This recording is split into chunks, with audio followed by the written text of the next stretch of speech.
to LA with it. Yeah. 10 toes down, I'ma ride with the gang. My whole life I've been doing my thing. Get that money, ain't no thing. Anything I do for the gang. 10 toes down, I'ma ride with the gang. My whole life I've been doing my thing. Get that money, ain't no thing. Anything I do for the gang. Anything I do for the gang. Took those L's and I took that blame. All money in, we ain't copping no change. Feel like Ice Cube, cause I did good day. Don't need 3 whips, don't need no race. I'ma keep it simple in the Chevy I skate. Thank the Lord every time I wait. Lace my shoes and I get to that cake. Heads up, I'm coming. This is all we ever wanted. Go and stack it by the hundreds. This is all we ever wanted. 10 toes down, I'ma ride with the gang. My whole life I've been doing my thing. Get that money, ain't no thing. Anything I do for the gang. 10 toes down, I'ma ride with the gang. My whole life I've been doing my thing. Get that money, ain't no thing. Anything I do for the gang. Pedal to the floor, to the engine. Head up in the clouds when I levitate. We don't spit game, we just educate. 10-10-80, had a paper straight. Couldn't get it back then, so I had to wait. Now the money come to me, so I don't have to chase. I don't gotta flash nothing, I don't gotta fake, darling. We not practicing, we ballin'. And heads up, I'm coming. This is all we ever wanted. Go and stack it by the hundreds. Heads up, I'm coming. This is all we ever wanted. Go and stack it by the hundreds. This is all we ever wanted. Down, I'ma ride with the gang. My whole life I've been doing my thing. Get that money, ain't no thing. Anything I do for the gang. 10 toes down, I'ma ride with the gang. My whole life I've been doing my thing. Get that money, ain't no thing. Anything I do for the gang.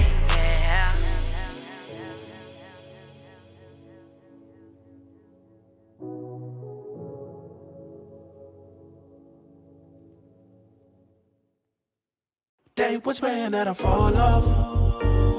Stood 10 toes, never fall young, finna fall off.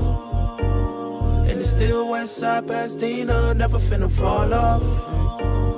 Stood 10 toes, never fall young, finna fall off.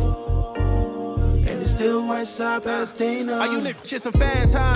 Hey, really got a plan, huh? But coming to some paper, you won't even lift your man up. I'm coming off the dribble, it's simple, I make them stand up. Come from where they sagging, now luxury, hold my pants up. I'm nasty, Nick, you should ask me. Best about the city, ask my daughter why she dabbing.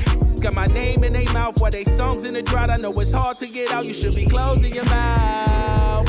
I told them only time would tell. They craving for attention, guess these didn't know me well. I say nada, don't reply unless it's about $1. Oh well, okay, ha ha ha ha ha ha. All this local, just some local.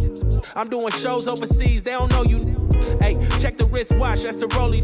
Really making mine off rap, I'm the only that'll fall off. Stood 10 toes, never fall young, finna fall off. And it's still west side Pasadena, never finna fall off. Stood 10 toes, never fall young, finna fall off. And it's still west side Pasadena. I'm the one from the pink house on Los Robles. Wasn't shooting, man, we really got it off the shoulders. And that's for real. And ever since they took away money, been in my fields, I really started grinding and winning, got me a deal. And now I'm paid up. The times that we was down, guess it been made up. Started doing numbers, now these little paid us. So what? Set the bar so high that they can't touch. Really think it's jealousy, they mad that they ain't us. Hey, but that shit, man, I'm Gina Rays, will set ablaze. And I don't give a that you feel away. Word how you feel the worst way to kill a day. Focus on my paper, got direct deposit on the way. But hey, y'all can have the best in the city. I'm the best out this motherfucker, say it with me. Hey, y'all can have the best in the city. I'm the best out this motherfucker, say it with me. Fall off. Stood 10 toes, never fall young, finna fall off. And it's still west side Pasadena, never finna fall off. Stood 10 toes, never fall young, finna fall off. And it's still west side Pasadena.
Hey.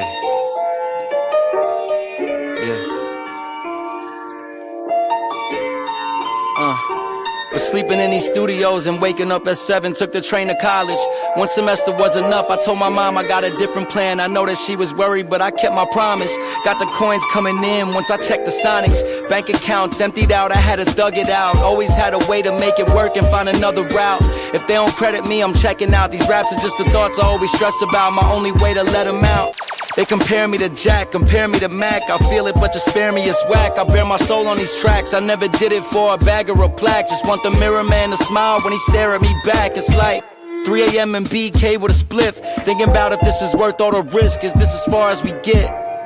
Hey, I hope it isn't, cause you know I'm trying to get it. Been disguising every limit, baby. Hey, I wasn't fine, but I'm always showing up on time. Put that on mine. Ay, been through the grind since my hands was to the sky. I'll be damned if I don't fly. Ay, I wasn't fine, but I'm always showing up on time. Put that on mine. Ay, I'll be damned if I don't fly. Ay, I made a living off of slinging these words, so there's no limits onto what I deserve. If you play me, then it's not my concern. Larry David, you get kicked to the curb. Need me a ring, even if I have to travel to the middle of earth. I always been a man of my word. You don't even keep your word to your mans. Probably tweaking off the perks and the Zans. All that flaky shit I don't understand. I built a world with some friends and they turned to my fam. 1 band, 10 bands, 50 bands. Always been 100 since before I touched 100 grand. We ain't crabs in a bucket, we eat some crab from the motherland. Boats on the coast of Positano with my brothers, man. This shit got deep and I'm just thankful y'all along for the ride. Other guys turn to frauds in my eyes. Times were tough but we ain't changing the side. Not every angel has to die, some of us still alive, we gotta fly. I wasn't fine but I'm always showing up on time. Put that on mine. Ay, been through the grind since my hands was to the sky. I'll be damned if I don't fly. Ay, I wasn't fine but I'm always showing up on time. Put that on mine. I'll be damned if I don't fly.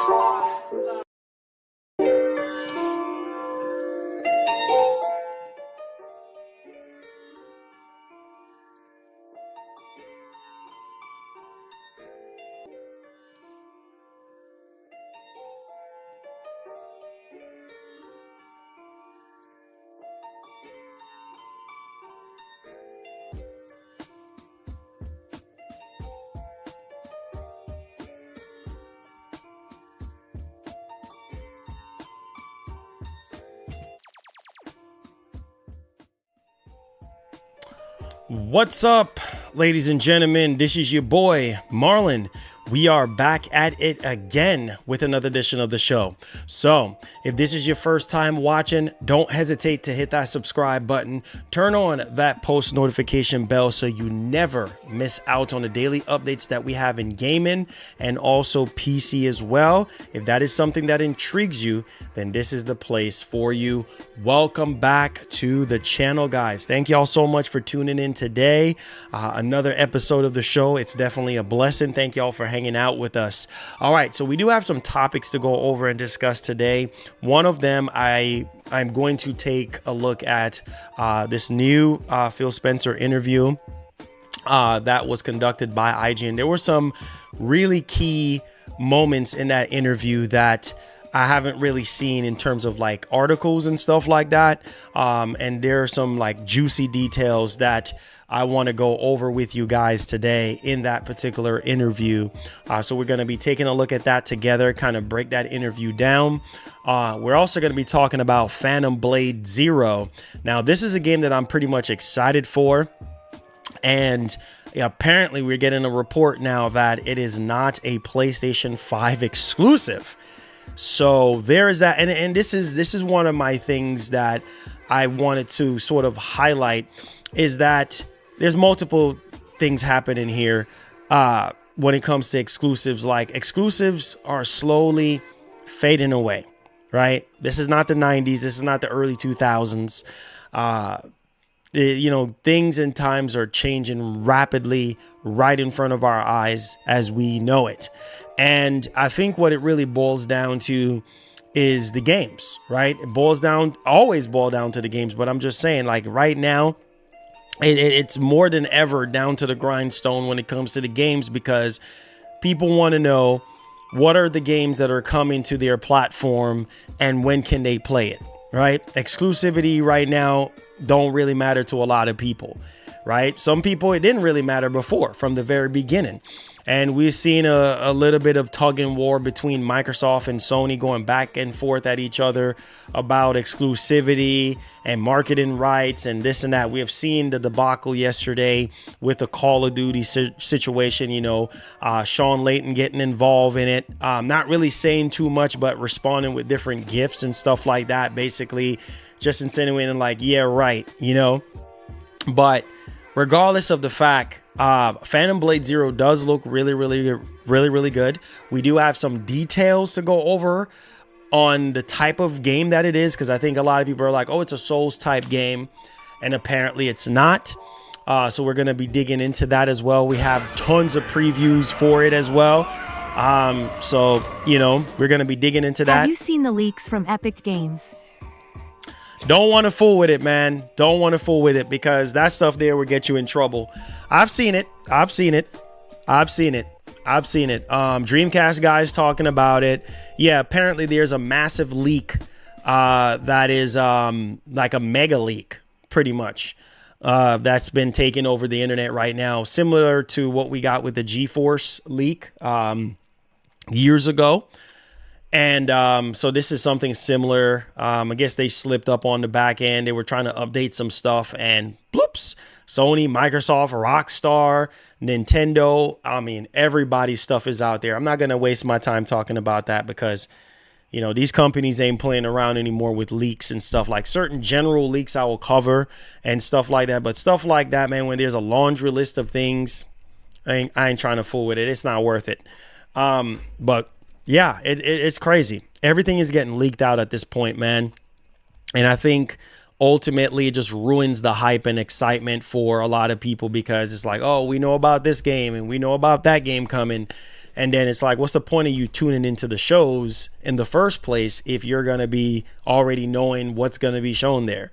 So it's just kind of like, I don't know, kind of steals the fun and joy out of it. But needless to say, like I said before, and I'll say it again, yeah, exclusivity, man, is going to be a thing of the past. Obviously, the closer and closer we get to next generation, yeah, you're going to see a lot of games that you think were just only on PlayStation is going to be on Xbox, and vice versa.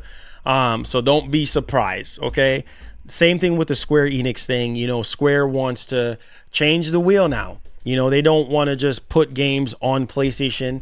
They want to be a full third-party publisher and put their games on other platforms, and which rightfully so, that's the way it should be, right? Because if everybody plays, we all win.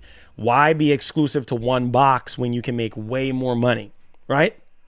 Unless you are a first-party studio or something like that, then it really don't matter at the end of the day. As long as you're playing games, whatever platform it's on, you should be happy, and everybody can go about their business. But it is what it is at the end of the day.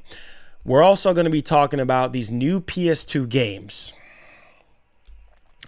I do have a lot to say about this, man. And I don't know how many times I've talked about this in the past when it comes to emulation. You know, Sony not doing full backwards compatibility. It's annoying. It's very annoying. I think I've talked about this so many times before. And here it goes again. And the reality is we're paying for it. We're paying for it. So is either they just don't give a doggone. And I think it's just greed at the end of the day, man. It's just freaking greed. There's no passion there anymore.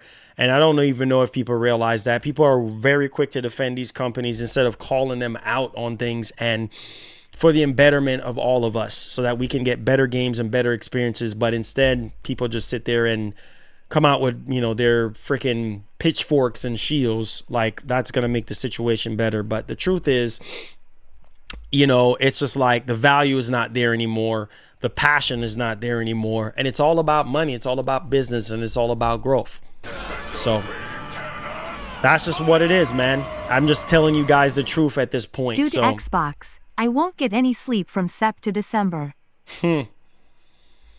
Yeah, I know it's a lot of games, man. It's a lot of games. It's a lot of games to digest and to go over. There's a lot of games from Xbox. I think 5 of them are coming out this year, and yeah, a lot of people are excited, man. People are buying Series X's. People are just happy in gaming right now in general, and seems like a great grand time, right? We're also gonna get into a little bit of update here on Halo. Apparently, we have some kind of new rumor on this. Don't know 100% if it's new or not, but it's going over some details regarding the PS5 version of Halo. Obviously, like I said, I think Microsoft should just keep Halo, exclusive to Xbox and nowhere else, right? Certain mega franchises that, like I've said before, that build up the ecosystem and is like literally the face of Xbox or literally the backbone of Xbox. I feel like those franchises should remain only on Xbox, right? In order to drive more hardware sales and to drive more people into their ecosystem. That's just my opinion. Obviously, everybody's not going to have the same opinion as me, but that's just how I feel about that. Now, some people would definitely say, well, Marlon, just bring over the whole slate, right? There's that. Also, I really wanted to highlight something else as well, because this is very, very interesting to say the least. And I really want to touch upon this because a lot of Xbox games right now, at least the ones that we have seen like updates on and stuff like that during the Xbox showcase, are being supported by multiple developers and studios. And I love that. I love that. And I know some of you guys will probably ask me, why are you clapping?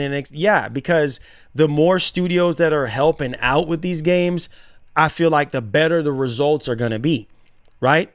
Because it's like if you have one particular studio, in this case, Undead Labs, if they're struggling or whatever the case may be to develop State of Decay 3, hey, 2 heads are better than 1, or 3 heads is better than 1. Like you have, the Coalition that's helping out. You have Obsidian that's helping out with these games. And this is awesome, man. This is really, really, really awesome. And hopefully we could get some really fresh ideas, going into State of Decay 3, and not even just State of Decay 3, but other Xbox exclusives or other Xbox games that are currently in development. I think that's very, very exciting to look at.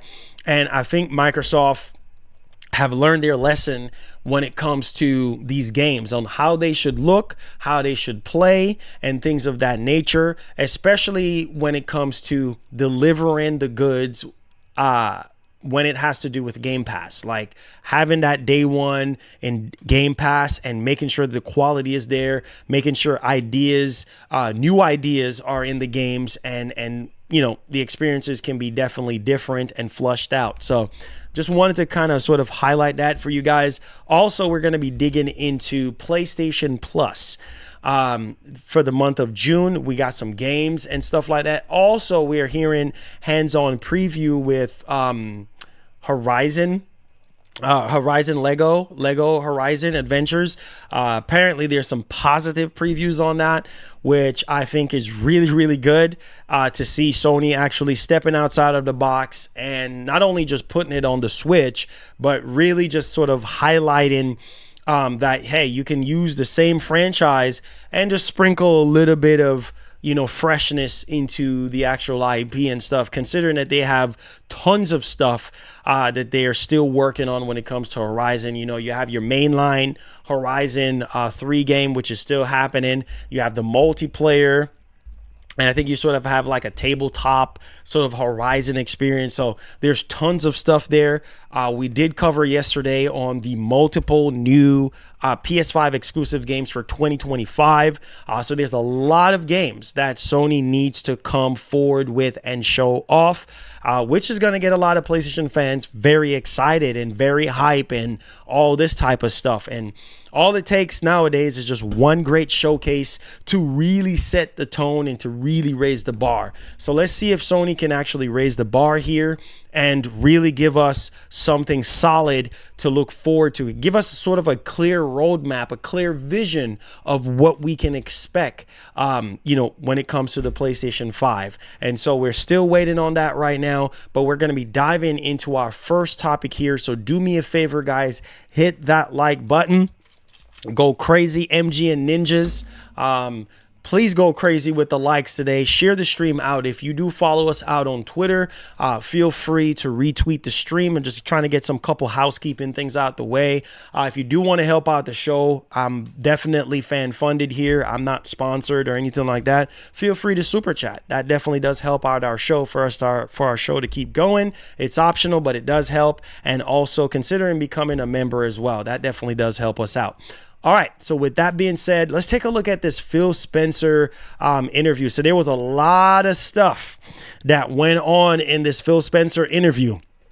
Some of it kind of triggered a lot of people in different ways. Oh, man, you just had a great showcase, and now you're saying this, now you're saying that. Oh, man, Phil is lying again and this and that. So there were some things that was said in this interview that I didn't see online. Like, I didn't see any articles talking about this stuff, and I was like, okay, this was a couple days ago when this interview was done, so it's still fresh, and I didn't get to even watch it or look at it. So we're gonna go ahead and we're gonna take a look at this, and then afterwards we're gonna break down everything that was said, and hopefully this can definitely shed some light not only on the games and services and in Microsoft's plan for the future when it comes to the Xbox brand, but also this infamous handheld console or whatever you want to call it that was supposed to be at the show. Also, from what I was hearing, Microsoft seemed to have plans to show, they had planned to show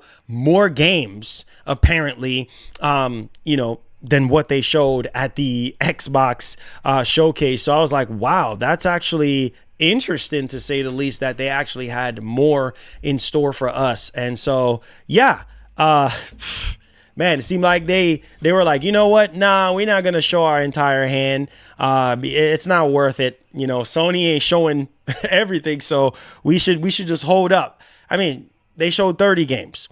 Were all of them exclusive? No. Just like Sony. Whenever Sony conducts a, showcase or something like that, all of those games are not exclusive games, okay? So there's that one here. And exclusivity, it don't matter no more. It really don't matter. Games are going to go wherever they're going to go. I mean, look at Lego Horizon.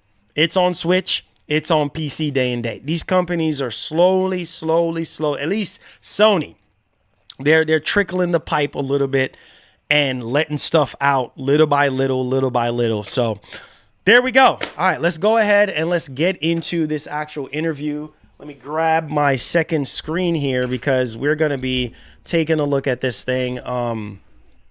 We're actually still good on battery. Actually thought my battery was dead. So we're going to go ahead and take a look at this. I want to make sure I have my second screen popping up here so that we can look at this. All right, so this is coming from IGN, so we're going to go over this and we're going to discuss this. Please, again, do me a favor, hit that like button, hit that share button, subscribe to the channel if you're brand new. Let's take a look at this. All right, here we go. Welcome to IGN Live. Earlier today, we got a brand new Xbox game showcase from Phil Spencer and his team, featuring a ton of reveals and surprises. There's a lot to talk about. Who better to talk about the present and future of Xbox than the Ryan Xbox McCaffrey himself? They want to hear from you, my friend, not me. Oh, boy, Phil Spencer, here we go. thank you and welcome to IGN Live. Thanks, Ryan. Here we go. Thanks, everybody. So Your energy's incredible. we have 1 hour together on the dot, and we have some friends coming in halfway through, some other awesome Xbox developers. So People actually build games. I don't want to waste a second with you here, and I want to start. I said this earlier on this stage. I think you just had the best showcase you've ever had. I really mean. I said it before you got here. Thank you, Ryan. It really was fantastic. Now, I know you plan these things months and months in advance. For anybody that doesn't know, that the planning for this starts like the beginning of the year kind of thing. That's right. It's crazy. So I'm curious, at what point do you, with this one this year, do you get a feeling that, oh, this one's looking pretty good? Yeah, Don't be humble. Just tell us the real answer here. Honestly, like, until our fans, the customers, you guys give us the feedback, like, Aaron Greenberg and I were talking about this 2 weeks ago. Now, the thing that probably hit me the most was obviously just the passion of the teams of putting their amazing work on stage and seeing so many teams do great work. But it was based, I'd say, 2 months ago when I just looked at the kind of scale of the franchises, how much work the teams were doing to show up in the way they did, and the partners that we had in the show. Like, I was in awe of this show. There's a couple games I want to ask you about specifically before we'll talk about some other stuff too, but the one that I said, right, for me, of all the great stuff from today, stole the show for me was something I wasn't expecting to see today again, which was Perfect Dark. I knew you were going to say that. Perfect Dark. Yeah, that looked good. That looked good. Person, spy, espionage, some parkour, a little Mirror's Edge in there, which I love. All playable. Yeah, it looked good. It looked good. Yeah. And that game's been cooking for a long time. It has. We followed the partners at Crystal have been doing amazing work there. Yeah, Crystal was brought in to help it keep going. So what has it been See like what I'm for saying? you to kind The of follow support. the very long trajectory of that Supported game studios. from, it started with Daryl Gallagher starting a studio. And Just now, down the street. Yeah, and now we're finally here. Like, so how has it been kind of getting to this point with Perfect Dark? Yeah, in parallel, building a studio while you're building a game and something that Perfect Dark back to N64 and obviously us with PDZ on 360. Like, there's just such anticipation for that game, and I really appreciate everybody's patience because we've been talking about this for a long time. And like, my team can verify this. When I saw it, I said, this is the one that Ryan's going to love because we know his love for Spy. And I said, this is the one. And just so proud of the team. And it really just came together so well. And I mean, a cool little story. Daryl had our other studio heads down at the studio just yesterday and walked through that same section in-game to show them, like, this is a game being played. And I love seeing our community of creators coming together that way. Well, another, the one more thing, which we were all hoping for and got, was a new Gears of War game, but it wasn't. Man, that Gears, bro. It wasn't Gears 6. It was not. It was not Gears 6, so... Well, Let's go. You have a visibility into everything, but let's go. But I'm curious, when you're in a meeting with, maybe it's Matt Booty, maybe it's Alan Hartman, but the Coalition folks, like, when you learn that they've gone down the E-Day road, the people road, rather than Gears, like, what was your reaction when you found out that was going to be the next direction for Gears of War? Well, you know this. We've had some changes in leadership at the studio. Rod, who was there, is now leading Diablo for us. So I actually thought, a Diablo game I'm playing a ton of, I thought it was a nice opportunity for that team to establish their Gears, right? And going on following on Gears 5, just because the numerical thing, like, I think it would this was an opportunity for them to take it back to an origin story that I know that has a lot of, like, real depth to it in terms of Emergence Day. And tell that story through the Coalition as it is today. I thought, like, what a great opportunity. I was excited. And then you probably saw, I know you heard it, the Mad World tune in the play piece. Oh, man. Like, for those of us who remember the 360 commercial, like, how iconic was that? Yep. So when they went back and sourced that and brought that through the piece, I think it just showed that they kind of stay true to what Gears is, but tell a new story, new arc. Now, you're wearing a very cool Xbox Pride shirt today, but a year ago at the Xbox Showcase, you freaked out people like me by wearing a Hexen shirt, which is a game that I have very near and dear to my heart. And now, well, then too, you had just acquired Hexen. You own that as a part of many other things. But then today, I see the reveal for Doom: The Dark Ages, and I go, well, wait a second. How awesome was that? Hold on. Are you secretly making a Hexen game in the Doom universe? Because I know you and I share the love for this. Yeah. No, I would like to say I'm actually smart enough to predict anything like that. I wasn't. But definitely, if you look at Doom: Dark Ages, and thanks to Marty and the team, they let me introduce that. right? So I got to come out and like I was going through all my old school stories. For those as old as me who remember it's Doom 1 on a floppy going, my only PC that could run it was my PC at Microsoft. So I would sneak it at night, put it in so I could play.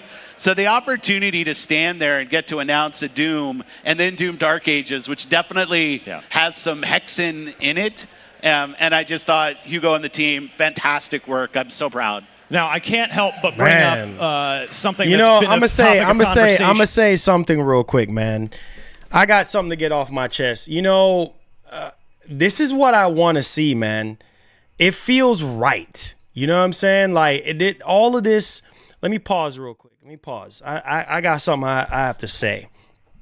I love how Ryan just starts off with talking about the games. You know, Perfect Dark, Doom, all that, Gears. I like that. You know what I mean? Because that's what made Xbox great from the very beginning, ever since the original Xbox, right? You know, Gears, Forza, Halo, and then obviously giving birth to newer franchises afterwards and things of that nature, which I think is definitely like a headpiece there. But I really love how they actually are taking, I guess, a bigger risk with the games. And not only just, like I said earlier, having supported studios to support the games and such, but I feel good about what Microsoft is doing after that Xbox showcase, looking at the Xbox showcase and looking at those games and just looking at Doom and stuff like that. It just brings back a lot of memories. And that's what I was trying to tell you guys. Like, if Microsoft can continue down this path of just focusing on the games, and not only that, but just like what he said, like bringing back Gears in a way, like bringing it back to its roots. This is something that we want from Sony. You understand what I'm saying? And Microsoft is giving us that.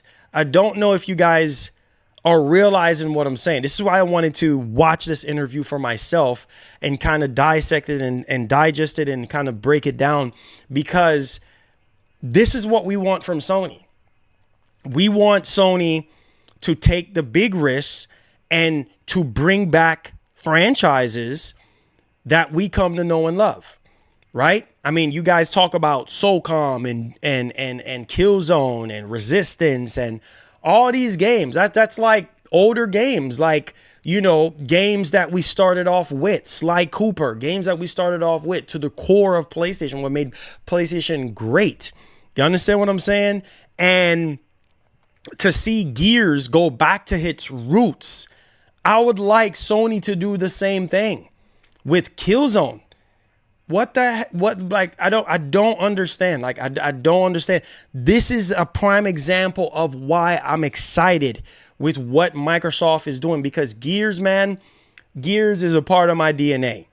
Gears has changed my life. 2006, I will never forget it. When I saw that trailer for Gears, I think it was 05 when we first saw the trailer. The game came out in 06. Listen, man, I'm telling you guys right now, this is why I've heard from a lot of people that Microsoft somehow have found a way to bring back the spirit of the Xbox 360. This is what we want as gamers, that nostalgia. And this is the area where I feel like Sony is lacking in. They're lacking in the nostalgia area, because at the beginning of the generation, at the beginning of the PlayStation 5 generation, people have been wanting full backwards compatibility. Hello, that's nostalgia. People talking about SOCOM, Killzone, Resistance, you know, Jack and Daxter and Sly Cooper. Why would people want those type of games? Because people want to relive those memories, whatever those memories are for you, to each their own. People want to relive those memories and have something very, very groundbreaking, or something that they can relate to and something that they can wake up to and relive and play, or whatever the case may be. And that's why I was screaming on the top of my lungs when I saw Gears E-Day. I was like, man, they're literally going back to the roots of what made Gears in the first place. And you know, I've seen that in Perfect Dark. I've seen that in Doom. You know, like just going back to the old Doom 1 to where we are now, the original Doom to where we are now, it's insane. It's literally insane, you know, and I'm excited, man. I'm literally excited for those franchises that Microsoft started off with, and they're somehow going back to the origin. And I think that's where Sony needs to be. Sony, and the reason why I'm saying what I'm saying is because this is the 30th anniversary of PlayStation. This is the 30th anniversary of PlayStation. I'm going to be honest with you guys. What they're doing with backwards compatibility is not enough. It is not enough. It will never be enough because it's just not the same. I miss the nostalgia of having PS1 and PS2 and PS3 games. Like just being able to pop in those discs in and out of the console and be able to play those games natively, right? Versus how they're doing it now, right? Because if we can't get the games that we want to be rebooted or to be built from can you imagine? I want you guys to understand what I'm saying because some of you guys like to take things a whole different route. I want you guys to understand what I'm saying. If Sony can sit there and build a lot of these franchises, a lot of these mega old franchises, build them straight from the ground up, invest the money and time. Games like Siphon Filter, right? Build those games from the ground up for the PlayStation 5. Do you know how insane that would be to relive those games? Similar to what Capcom has done. All praises goes to Capcom because they were one of the main ones that somehow allowed us to relive those childhood memories and bring it to modern day technology, modify it and make it look so good. And man, I remember this and I remember that, and put a little bit of twist in there. Why do you think people are asking for Bloodborne and all these things? Like it's a reason. And I'm sorry, I'm not going to stop talking about this, man. I'm not going to stop talking about it until I see change. Same thing with Xbox. I've been talking about this over and over and over again. Some of you guys criticize me for years and say I'm being hateful towards Xbox, and I'm bashing Xbox, and I'm this and I'm that. But the reality is, it's tough love. The reality is I'm calling them out because I know they can do better. And as long as they're delivering the goods, like what we saw, this is a step into the right direction, right? With Microsoft, as long as they're going to deliver like what we saw with the Xbox showcase, I'm all for it. Going back to the origin, hiring the right people to be able to develop the games that we want and all that. I'm for it. I'm 100% for it. You see what I'm saying? Because there are some older games that I have in my closet that I would like to be modernized and I would like to be built from the ground up. And the only way that's going to happen is if we speak up and say something. You know what I mean? And if you speak up and say something, who knows? Who knows? You know what I mean? It will happen. It gets into the right hands. Who knows? I'm just saying, guys. So it's just like, I'm feeling good about the conversation so far about what's being said, how the games are being developed, the supported studios behind the games, and so on and so forth. So there's that. All right, let's go back to the actual interview. A lot recently, which is that Doom the Dark Ages is also going to ship on PS5, something that you've done with some other games. So can you, from a business level, like, can you walk me through, you paid $7.5 billion to acquire Bethesda's ZeniMax. So what's the calculus, like, what's the process there for deciding, like, okay, new Doom, let's keep it multi-platform as it has been, or just put it on Xbox. So what's kind of the thought process there? Well, on Doom, it's definitely one of those franchises that has a history on so many devices. Yeah. I think they have like Doom running on a lawnmower somewhere when you go back. But, it's a franchise that I think everybody deserves to play. I'm really proud of what the team, and to be honest, like I was in a meeting with Marty and the team a couple of years ago, and I asked Marty what he wanted to do. And he said he wanted to ship it on all platforms. I said, let's go do that. Like, it was as simple as that. All right. Hold on. Hold on. You heard what he just said. I'm sorry, but I told you guys I want to break down this interview.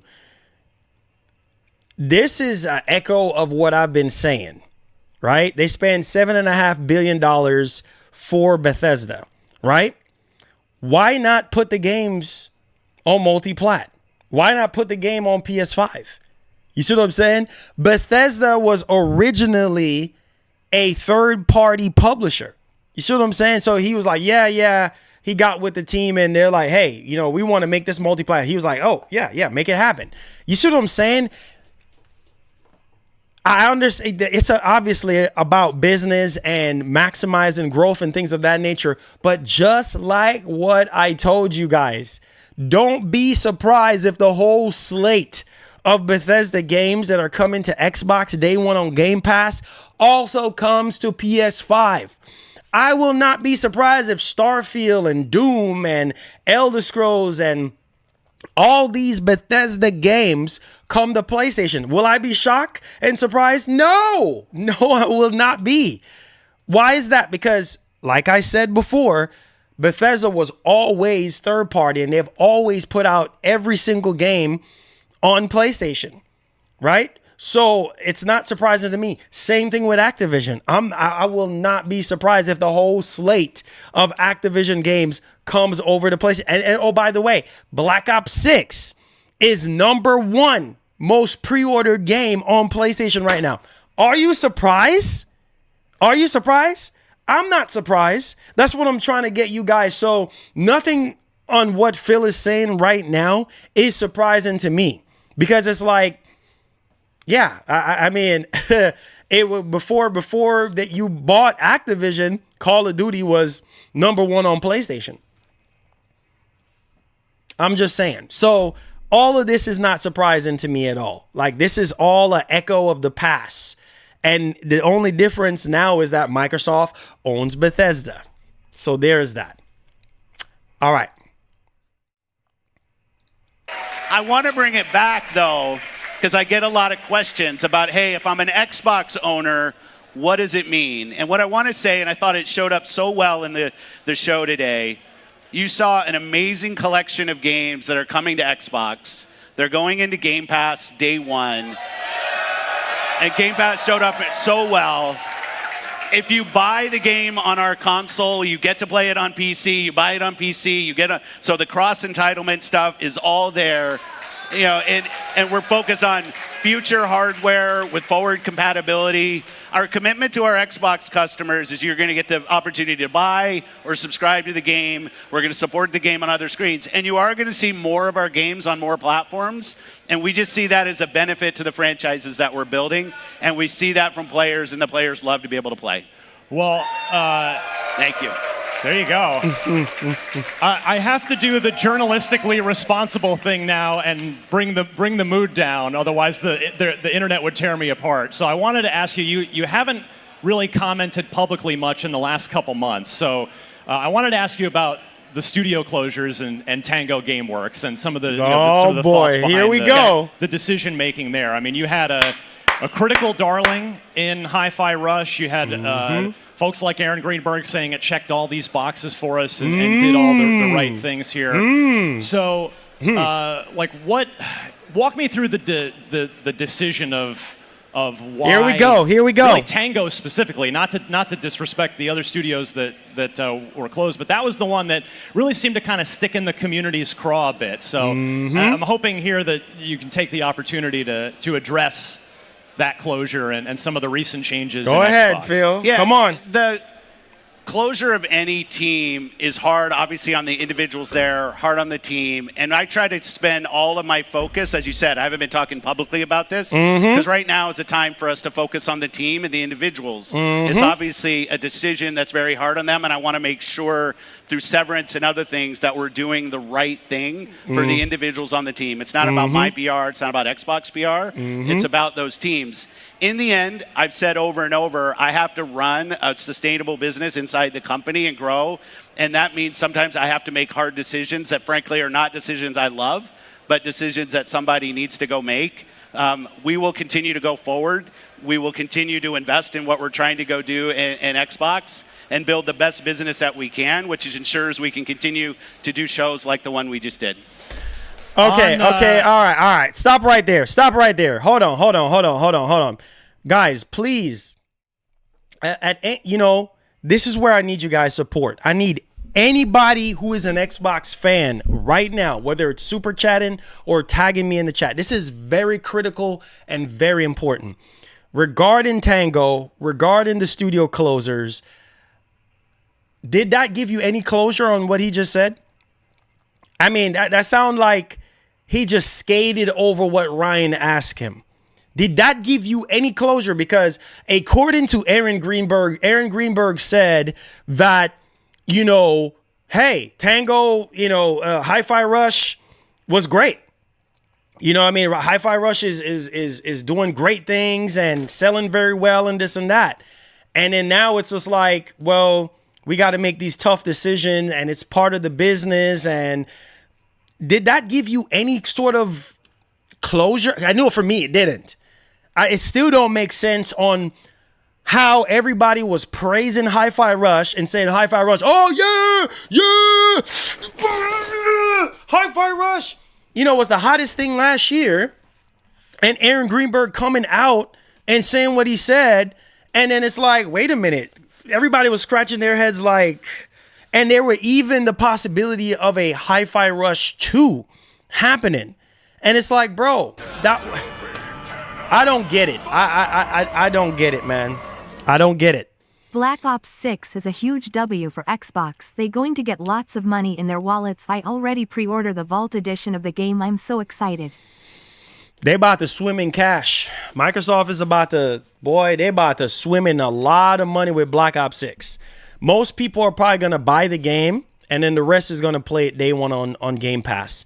Yeah, they're going to make a lot of money. Look at Sony right now. It's the number one most pre-ordered game on PlayStation. What does that tell you? Sony eating, Microsoft eating. There you go.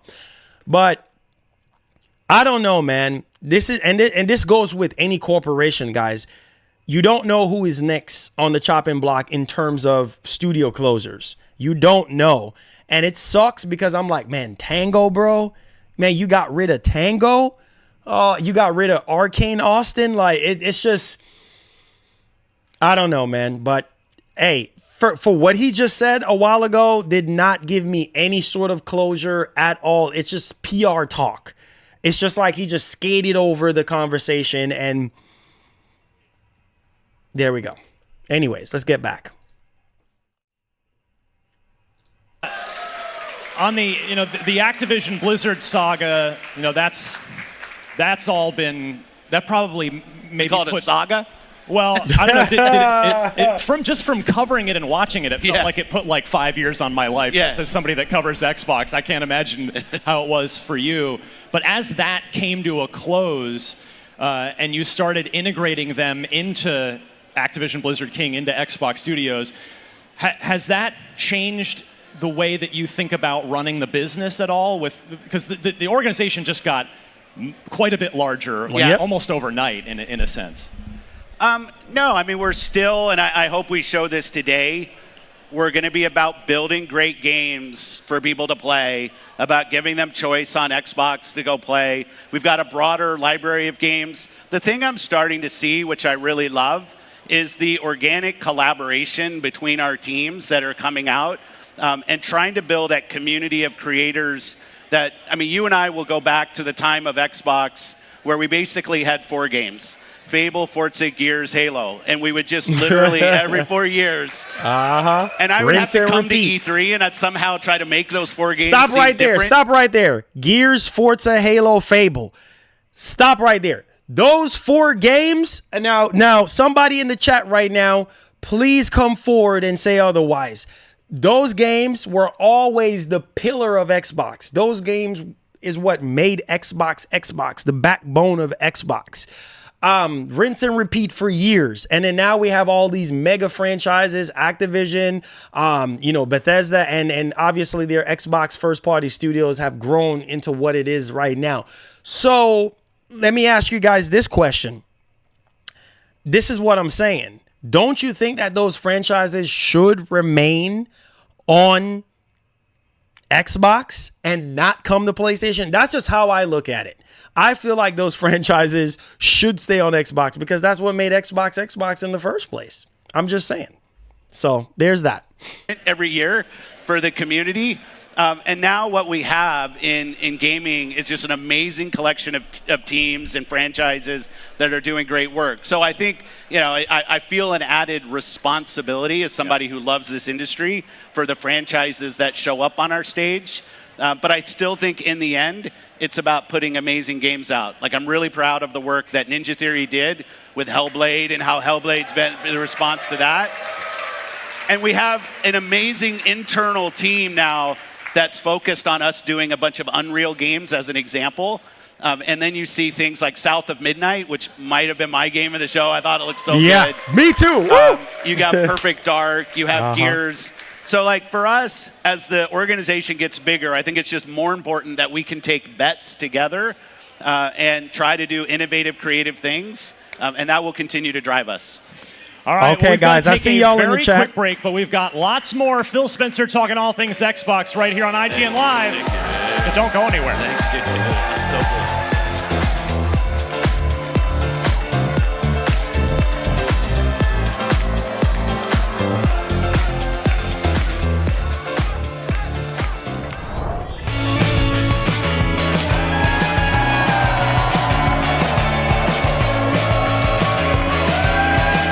Welcome back to IGN Live. Give it up for Phil Spencer joining us at IGN Live. We still have so much more to talk about, Phil. You and I in the past have talked a lot about the past of Xbox because there's a lot of great memories, but the present, as we saw today on the Xbox Game Showcase, is great. The future looks super promising here. And the Xbox business has changed dramatically. It has. Dramatically. No doubt. Just in the past few years. And so when you make a almost $70 billion acquisition, do you start hearing from your bosses more, or are they still staying out of your way and letting you run the business? Because that's not an insignificant amount of money to spend on growing. It's definitely not an business. insignificant amount of money. No, the support we get from the company, and my boss is the CEO of Microsoft, Satya Nadella. Hey, Satya. We are given a ton of leeway to go and run and grow our business. But I'll say the thing that we challenge ourselves to do is to try to do new things. Like, I think if I go back 8 years ago, we said, hey, we're going to go ship all of our games on PC and console, and if you buy one on one, you get it on the other. And I got some reaction from people of, this is the worst decision ever, this is going to be the end of Xbox. And we announced Game Pass, and we started doing Game Pass. And I know some people looked at that and said, oh, you're going to teach people that games are free. And you're going to undermine the value in games. And what I can say sitting here today from our decisions on cloud, on Game Pass, on console, right now, we have more Xbox console users than we've ever had in the history of Xbox. Oh, you hear that? Y'all hearing that? You hear what the man just said, right? Whoa, boy. Whoa, back up. You hear what he just said? You hear what he just said, guys? I hope y'all paying attention. And you're going to undermine the value in games. And what I can say sitting here today from our decisions on cloud, on Game Pass, on Listen console, to that. Right now, we have more Xbox console users than we've ever had in the history of Xbox. Even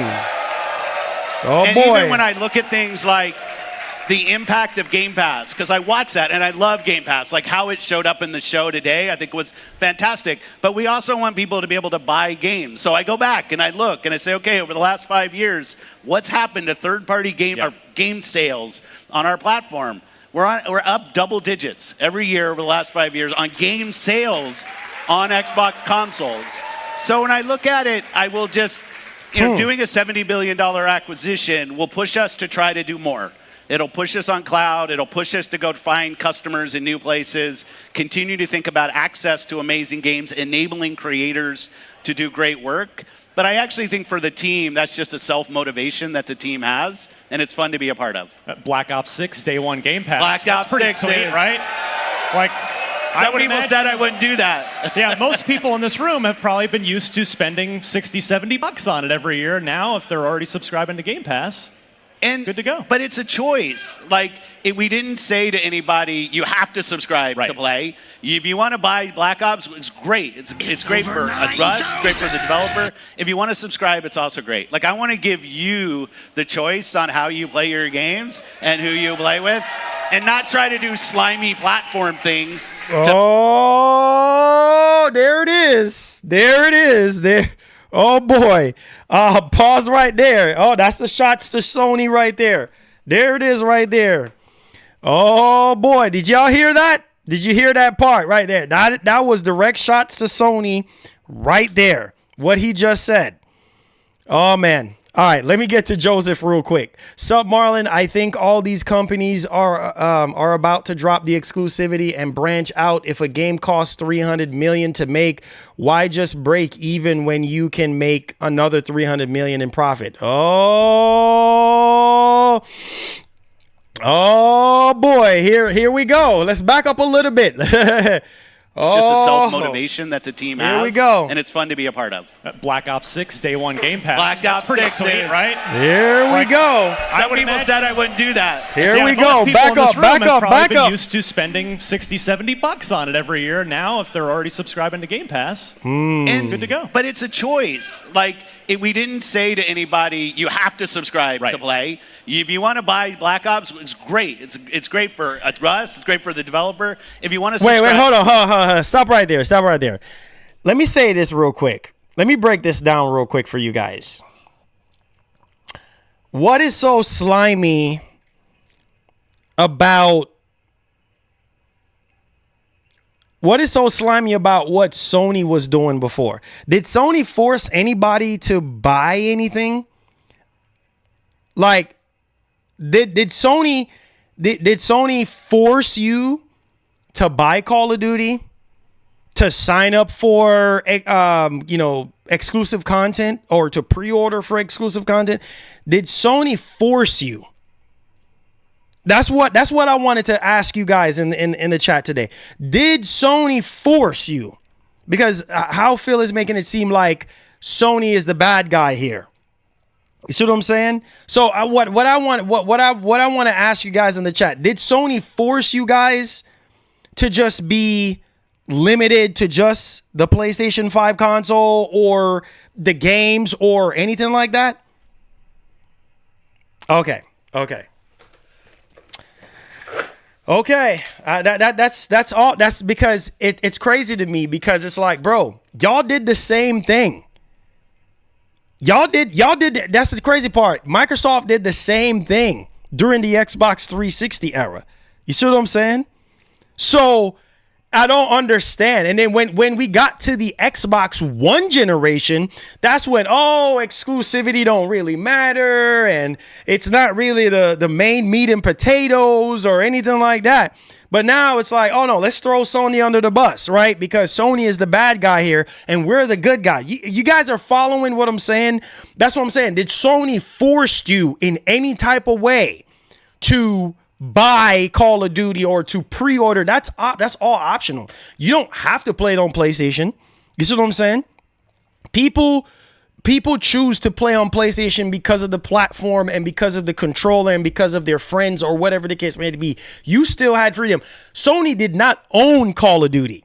You see what I'm saying? Sony did not own Call of Duty. They had marketing rights for Call of Duty, but they did not own Call of Duty. So you had freedom to play wherever. So all this stuff he's talking about is just like, oh, really, bro? All because of Game Pass.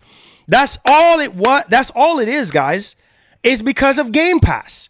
Because of early access, because it's in Game Pass now. Oh yeah, we're not doing slimy things like other platform holders and policing you into, signing up for Game Pass, or you have to buy a console to play. No, bro. No. You see what I'm saying? You see the spin? You gotta dig into it and kind of meditate on what he's saying. Like, bro, if it wasn't for Game Pass, bro, and Microsoft backing the Xbox brand, it will be the same exact thing. It will be the same exact thing. It's just crazy how he make it look like, oh well, Sony got all the exclusive deals, or Sony, Sony doing slimy things, and it's like, bro, no, that is not the case. That is not the case. You know what I'm saying?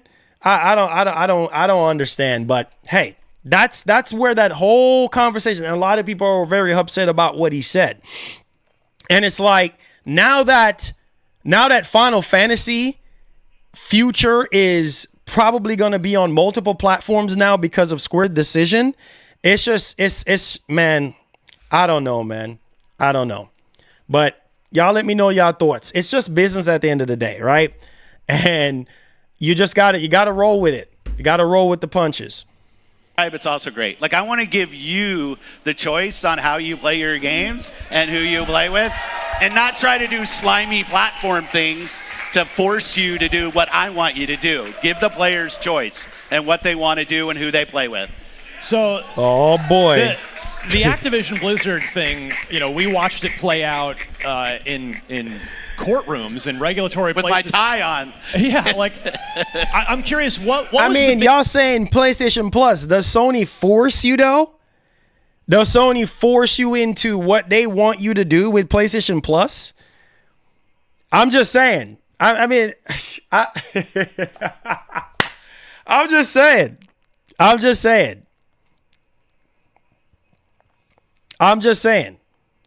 Let me ask you all that. Does Sony force you? Does Sony force you with PlayStation Plus? Does Sony force you guys in any way with PlayStation Plus? That's what I want to know. It's up to you as the gamer. If you feel like you're being forced into, doing what Sony want you to do in terms of the content and things of that nature, then hey, if you look at it that way, then, well, I guess you can agree with what Phil is saying.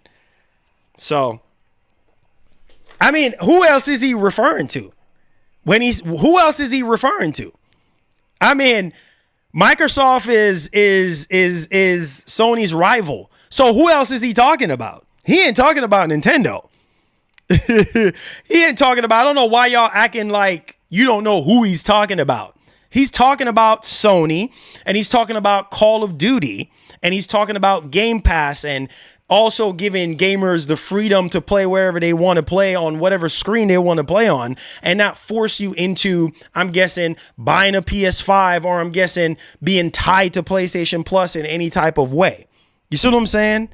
Obviously, he's talking about Sony. Who else is he talking about? He ain't talking about Nintendo. He's talking about Sony. So, it's just like, and then not only that too, but cross-play, cross-save, cross-platform, stuff like that he's also talking about as well too. So it's just like, there you go. There you go. Biggest unexpected challenge for you and the team at Xbox during the course of that? For the management team, like Sarah Bond, Lori Wright, Linda Norman, who's our lead lawyer at Xbox, we all had our same job of running Xbox and doing the things that we needed to go do, Matt Booty. But then we actually added this second job in the time of having to work through regulatory. And I didn't it's my fault as the head of the business. I didn't really internalize that in the beginning of what a drain that would be on the team. And I think we saw that. I think we saw it in our execution on a couple things, that we were doing multiple things at a time that we hadn't planned for. And I'll say it's really nice to be post the acquisition, working with those amazing teams. I mean, how they showed up in our show today, fantastic, right? I just thought it was great.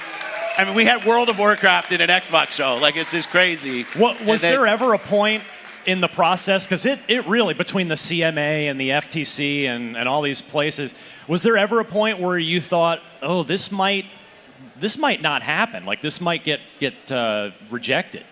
Well, we always have to plan for all contingencies. Yeah. We consider everything. You have to in running the business. But we felt like we were on the side of right. Like, meaning we weren't doing this so we could pull Call of Duty from PlayStation players. It was never in our plans. I mean, I think my whole inbox leaked on the internet. So if anybody wanted to find that was the plan, you would find it somewhere, and it wasn't there. So we believe we were in the right. You hear that? You hear that? Let me back up. I hope y'all listening to what this man is saying, bro. Let me back up just the whole plan. Do you guys agree with that? His whole plan was to not take Call of Duty away from PlayStation gamers, right? When his email got leaked out online. Are y'all hearing what this man is actually saying?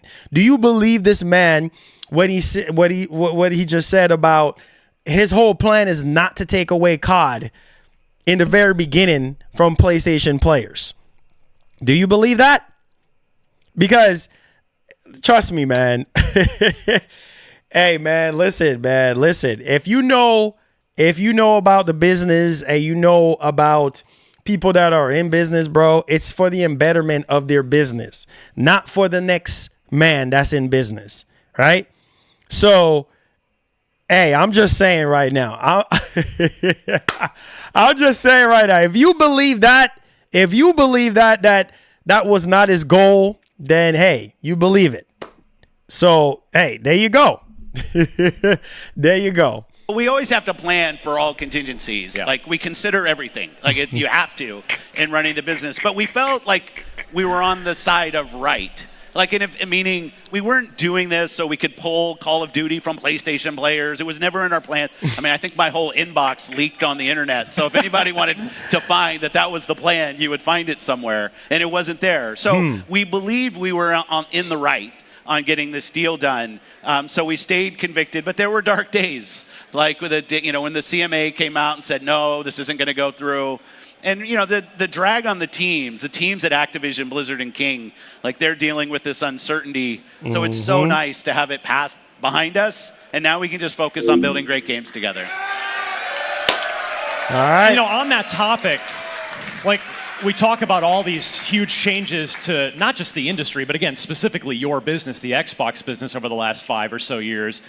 What is today, like, as we sit here now, what's the thesis statement? What's the modus operandi for Xbox today, and how has it changed over the last 5 years? Yeah, and I see some of the feedback that our messaging from some people that maybe our messaging hasn't been consistent. And I always hear the feedback and I take it. Like, feedback is great. I will say from early on, we would say when everybody plays, we all win. Like, how do we get in a place where everybody can play video games?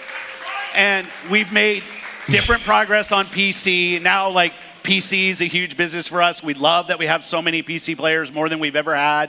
Our console's doing so well. But I think if you sit back and you try to frame this industry... Wait. Stop right there. Do you guys feel like Microsoft is at an all-time high when it comes to their consoles? Because now he's saying, oh, their consoles are selling so well. But yet still they're lagging behind Sony in terms of hardware sales. And just recently, because of this Xbox showcase that allowed them to boost the sales of Xbox. So you heard what the man, that's why I say you have to pay attention to what he's saying. Do you believe that this is the best generation when it comes to Xbox console sales? Come on, man. Come on, guys. You guys know, as much as you love Xbox, bro, there's no way. There's no way. This is not the best generation when it comes to console sales. Or console sales is so much better than it was during the Xbox One and the Xbox 360 generation. Come on, man. Come on, guys. You let's be realistic. Not even close. Because Sony, month after month, quarter after quarter, Sony is still ahead of them. You see what I'm saying? And yes, it's a slow build for Microsoft right now. And that's why I said what I said. Like, I need to see this type of excellent type of showcase moving forward. And that will definitely help them to sell more consoles and to get more people, into their ecosystem.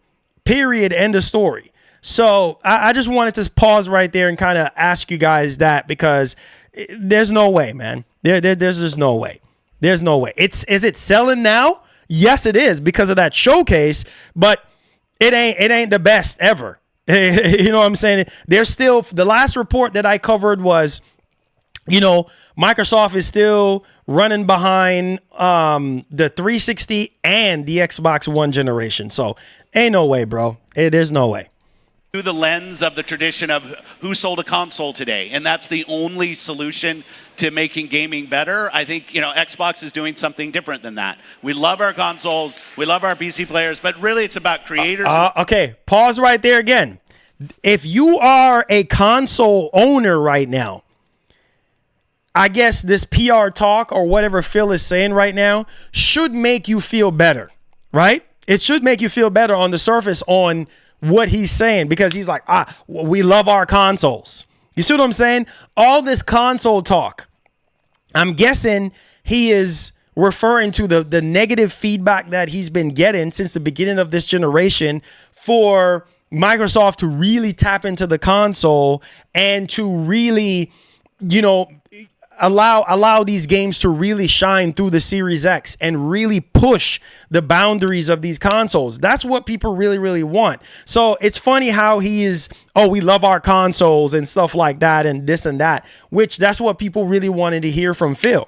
Because that XCast kind of funny interview, it didn't seem like that was the case. It didn't seem like, Microsoft really cared about the console user. You see what I'm saying? It was, and that's why the guy from X kind of funny cast said, hey, what about console gamers? You know what I mean? I hear all this stuff about PC and I hear all this stuff about the cloud, but what about console? And now he is talking about the love for consoles and, we love our console gamers and this and that and blah, blah, blah. You notice how the narrative has changed, guys?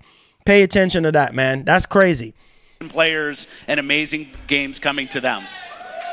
Okay. It has, admittedly, for all of us, creators, players, it has been a weird generation because it started weird in this pandemic. And I'm curious, would you do anything differently in this Xbox Series generation if you could kind of go back and tell yourself? I'm not really a regrets guy. There's 100 decisions I make that, in hindsight, maybe I would make it different with all the data. But you got to just bet. You got to bet on yourself and bet on the teams. Have a vision of what you're trying to do. When you get punched in the face, you get back up and you try to go do things. So, I'm not really one who looks back and say, I wish I would have done this or that. If you're in a position like this, you just, with the team that we have, you just have to believe and you have to keep pushing forward and take the feedback from amazing customers that talk to us every day.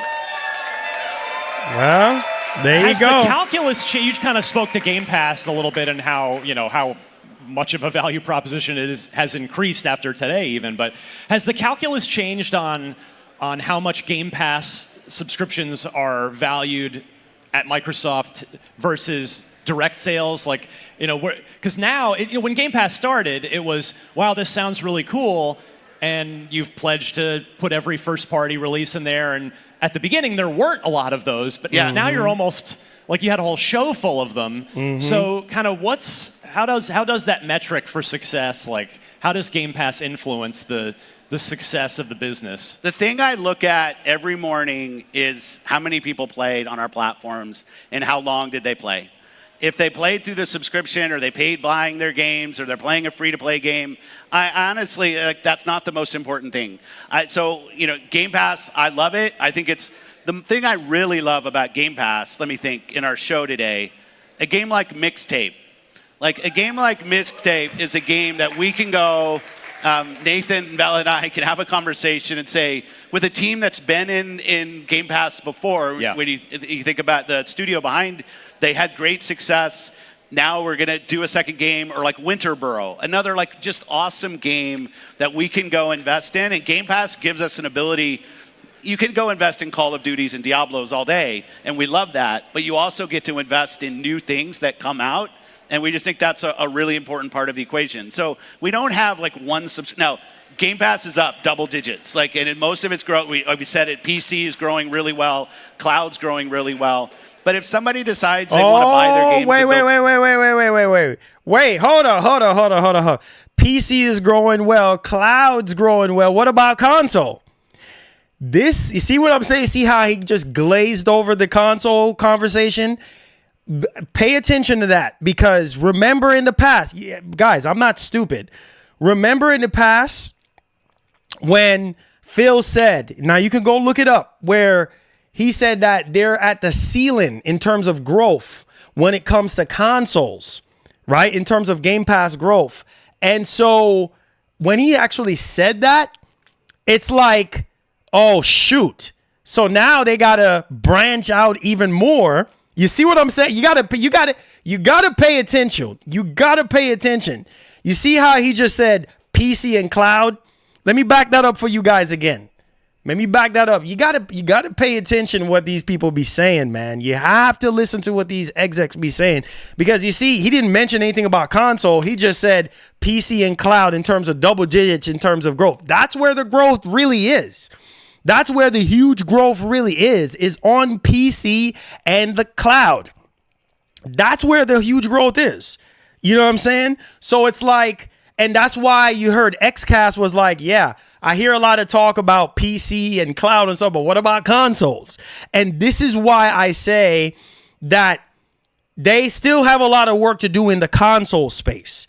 You see what I'm saying? They have a lot of work to do in the console space by building great games and also continuing to offer great value for console gamers and have more showcases like the one that they did this year in the future. You see what I'm saying? So there you go. All right, let's play that back again. Game Pass gives us an ability. You can go invest in Call of Duties and Diablos all day, and we love that, but you also get to invest in new things that come out, and we just think that's a really important part of the equation. So we don't have like one now. Game Pass is up double digits, and in most of its growth, we said it, PC is growing really well, cloud's growing really well. But if somebody decides they want to buy their games and build their library, peace. There's no, we need to turn everybody into this or that. We just want people to play. I want to talk about Fallout for a second. So you guys are currently having an awesome pop culture moment. Fallout TV show. Months. Yeah, so good. So good. But I can't help think about that a year or two ago, I was sitting with Todd Howard with a camera rolling, and I asked him, well, Fallout 5, is that, you want to do that yourself, or maybe now there's all these Xbox studios, you could maybe have some help with it? And he said, no, I want to, that's mine. I'm going to direct that. Yeah. But Todd likes his things. But does the massive success of something like Fallout, I would argue is Xbox's biggest cultural moment in quite a while. Like, it transcended outside of gaming. Yeah. And so, after the TV show blows up and there'll be a season 2, and I'm sure it'll probably keep going past that. Do you talk to Todd about, you can't stop the Elder Scrolls 6 and say go do Fallout 5, but you have all these studios. Do you have a conversation about well, how can we do a new a big new Fallout while the iron's really hot here with the TV show? Yeah, I'll just say that Todd's recognized the success of the television show on his own, right? He doesn't need me to kind of go, and it is amazing to see how gaming is now playing such a role all up in pop culture. If you go back, as an old comic nerd, I go back 10 years, and it seemed like every Hollywood thing came from the comics. And now you see video games and this art form that we've loved for so long, whether it's the Mario movie, Last of Us, Fallout show. You see our creatives in our industry being recognized for the worlds and storytelling that they can go do. For us specifically, Fallout's been amazing. And yeah, Todd's kind of looking at the plans on what he's doing. I'm not going to get into it, but I'll say Todd has recognized the success on his own and is thinking through what that means. I guess while we're on the subject, have you seen The Elder Scrolls 6 lately? Because I know you get to take a look at a lot of stuff. Oh, man. I'll refrain from comment. This I man. think we all know what you mean by that. That's right, boomy. Boomy. Oh my goodness. Well, ask Todd to, I know you can't hurry. Speed it up, Todd. We're waiting here, pal. There's one other thing I wanted to ask you about that I thought we actually might hear something about from you. I mean, you had a great show. I'm not complaining. But I thought, well, there's something that's been rumored, that's been talked about. We talked about it on the pre-show. There was a big reaction from our audience here, and that is an Xbox handheld. Yeah. So, Here we go. You're a guy. Here we go. You have the gamer score to prove it. Like you walk the walk. You are not a guy that runs the business and never touches a game. You actually pretty much do nothing but play video games. Yeah. And I mean that as a compliment. I do work sometimes, but yeah. But really, seriously, like I love that. I don't play anything but play video games. It's kind of true. Man. You've been building the business around this mantra of go where the players are. Whether it's on PC, whether it's through So the we cloud. should have a handheld. I think Yeah, so. you should. We should have a handheld. Do you want to too. say anything about No, I don't want to say. I think you have to have Sarah on. Sarah Bond, our president of Xbox, which is awesome. But like the future for us in hardware is pretty awesome, and the work that the team is doing around different form factors, different ways to play, I'm incredibly excited about. Today was about the games. Yeah.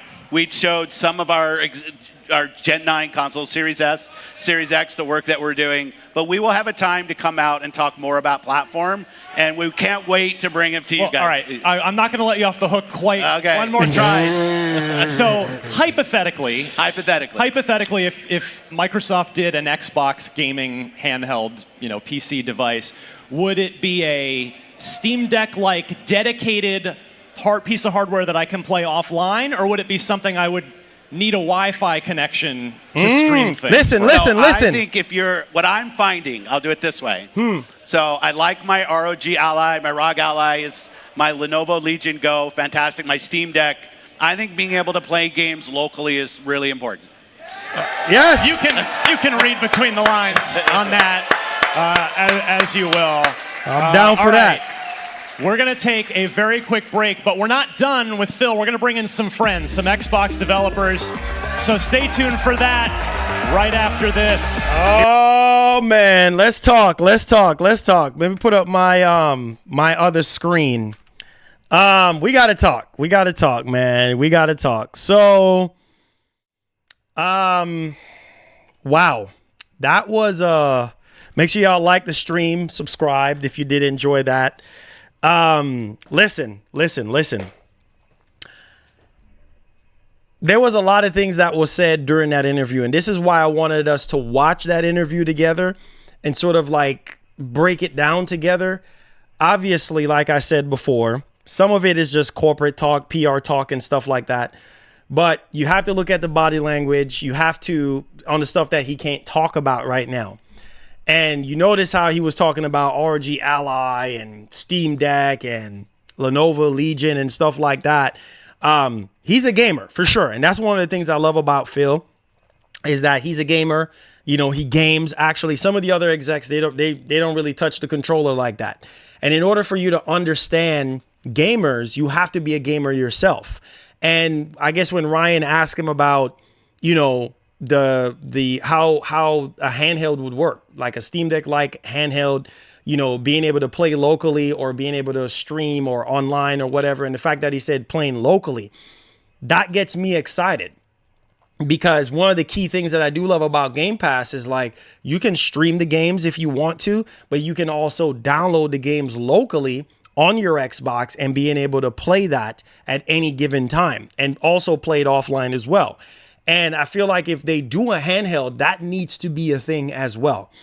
So I would definitely say I'm not trying to get my hopes up about a handheld, but if they do it, man, I think it will be exciting and I think it will sell very well. And I also think Microsoft should do a handheld, because then that will force Sony's hand to say, maybe we should dibble and dabble into a handheld as well. Because we heard the rumors before that, according to Moore's Law is dead, that, Sony is in early talks for another handheld, like another native handheld, like a PS Vita 2 or something like that. And so, man, that will be very exciting. This is why I say Microsoft's vision right now, the business has changed, right? It's more about cloud, mobile, and PC, right? Than there is consoles. They still do love consoles, but not as much as they do mobile and cloud and PC. That's where the money at. Mobile, cloud, and PC. That's where a lot of the subscribers are. There's more subscribers on PC. There are more subscribers on mobile. And there's more subscribers in the cloud than consoles. So that's what I'm saying. In order for you to increase the growth on consoles, you got to continue to build great games. You got to continue to build great games, because those customers that are interested in that are interested in consoles, they can look at a showcase and be like, I'm buying a next. You see how many people, case in point, I know what I'm saying is facts, because you see it evidently. Like, a lot of people in the future will shift to wherever they want to be. But you also saw after the showcase, a lot of people are saying, I'm buying an Xbox. I'm buying an Xbox. That's my point. If you continue to build great games, if you continue to have solid, showcases like what we have gotten, right, 3 days ago, then hey, that's what we want. And that's going to make you have more growth and continuous growth in the console space, because that's just the way it is. People want to see great games, right? And if everybody playing mobile, cloud, PC, and consoles, if everybody playing, we all winning. Everybody is happy at the end of the day. And this is why I say that they're not going to stop making consoles. They're going to keep on making consoles, because people are going to keep buying them. They might not buy them like they used to buy them, but hey, there is growth there. And don't think that Microsoft is not looking at the data and saying, oh, okay, yeah, all we need to do is replicate that. And that's one of the next thing I'm going to say is Microsoft loves to take constructive criticism. You notice how he was talking about feedback and stuff like that. That's one of the things that I love about Xbox and I love about Phil.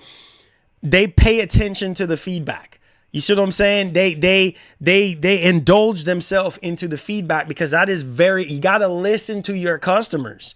You know what I mean? Something that I think Sony could get better at is actually listening to their fan bases and their customers. Not saying that they don't, but they don't do it enough. You see what I'm saying? And it's why the communication is poor with Sony. And that's why you heard Herman Hulse saying, hey, that's one of the areas that that we want to get better in, is communicating to our players and our customers. You have to. You see what I'm saying? Because if you want more people to buy your products and buy your services, you have to. If I was Phil, or if I was Herman Hulse, that's exactly what I would do.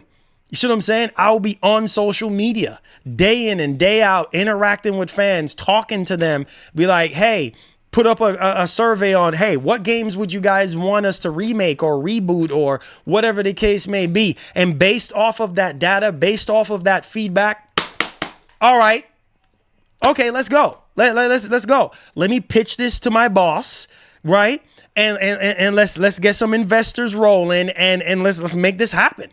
You see what I'm saying? You gotta listen to your customers, man. You just like when I used to work at Nissan years ago and stuff like that, and people come in and be like, hey, I want this type of car. You know what I mean? Can you help me build this type of car? Right? And I'm like, what are you gonna use the car for? You know what I mean? And then based on that data, I can say, okay, well, I can recommend you this type of vehicle because this will match that specific use case that you want, right? Or better yet, maybe it's a car that people love and back in the 90s or something like that, and people are coming to the dealership and saying, hey, are you going to ever bring this back? And based on how many people come in and asking for that, I mean, it could be hundreds and thousands of people coming in asking for that. I could say, you know what? I might pitch this to my boss and see, because there's so many people asking for this. And then that's what I'm saying. When you do right, I'm not saying that fan service is always going to be a thing. It's not, because these companies are going to do whatever they're going to do. But ultimately, man, I think Microsoft with the Xbox brand, I think the Xbox brand right now is in a better position than it was back in the Xbox One generation, even though they had more games during the Xbox One generation. But at the same time, launching and starting off on the wrong foot with the DRM situation and all-in-one entertainment box. You guys remember all that old stuff. We're not going to go into all of that. But at the same time, if you look at that, guys, and look at Microsoft now than they were back then, you could definitely see the difference.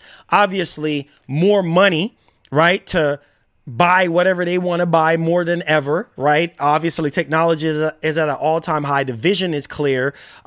Different strategies, different shifts are happening right now, different goals, different growth in mind. So, yeah, it's definitely something different, and it takes a little bit of time to kind of digest. But ultimately, I'm excited. I'm excited for the future. As a console gamer, as a PC gamer, I'm excited. I'm excited to see what Microsoft can bring to the table after that showcase. Before that showcase, obviously before the showcase last year, I was kind of scratching my head because I'm like, okay, what are we doing here, right?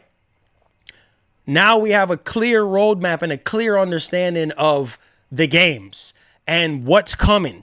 Right? Clearly, they had way more to show, but obviously this stuff weren't ready yet. Maybe they're trying to hold back until, just like Sony, trying to hold back until stuff is really, really polished and ready to go, taking that constructive criticism. So there's that, guys. Just wanted to kind of highlight that this whole Phil Spencer stuff, because it was definitely worth it to talk about it with you guys and to kind of, dig a little bit much more deeper on what we can expect and hearing it from the horse's mouth and not just regurgitating what another website is saying, because sometimes they throw their two-piece in it too and try to spin things and make things sound, a bit obnoxious or whatever the case may be. But besides the point, guys, we're going to go ahead. We're going to move off into the next topic. If you have anything to say, regarding the Phil Spencer interview or anything like that, feel free to super chat or tag us during the Q&A portion of the show. All right, so let me put my screen down. Let's go ahead and let's get into Phantom Blade Zero. Now, this is a game that I'm pretty much excited about. We looked at, gameplay on this game, and I think a lot of you dudes are pretty much excited. Some of y'all saying you're going to buy a PS5 just to play this game.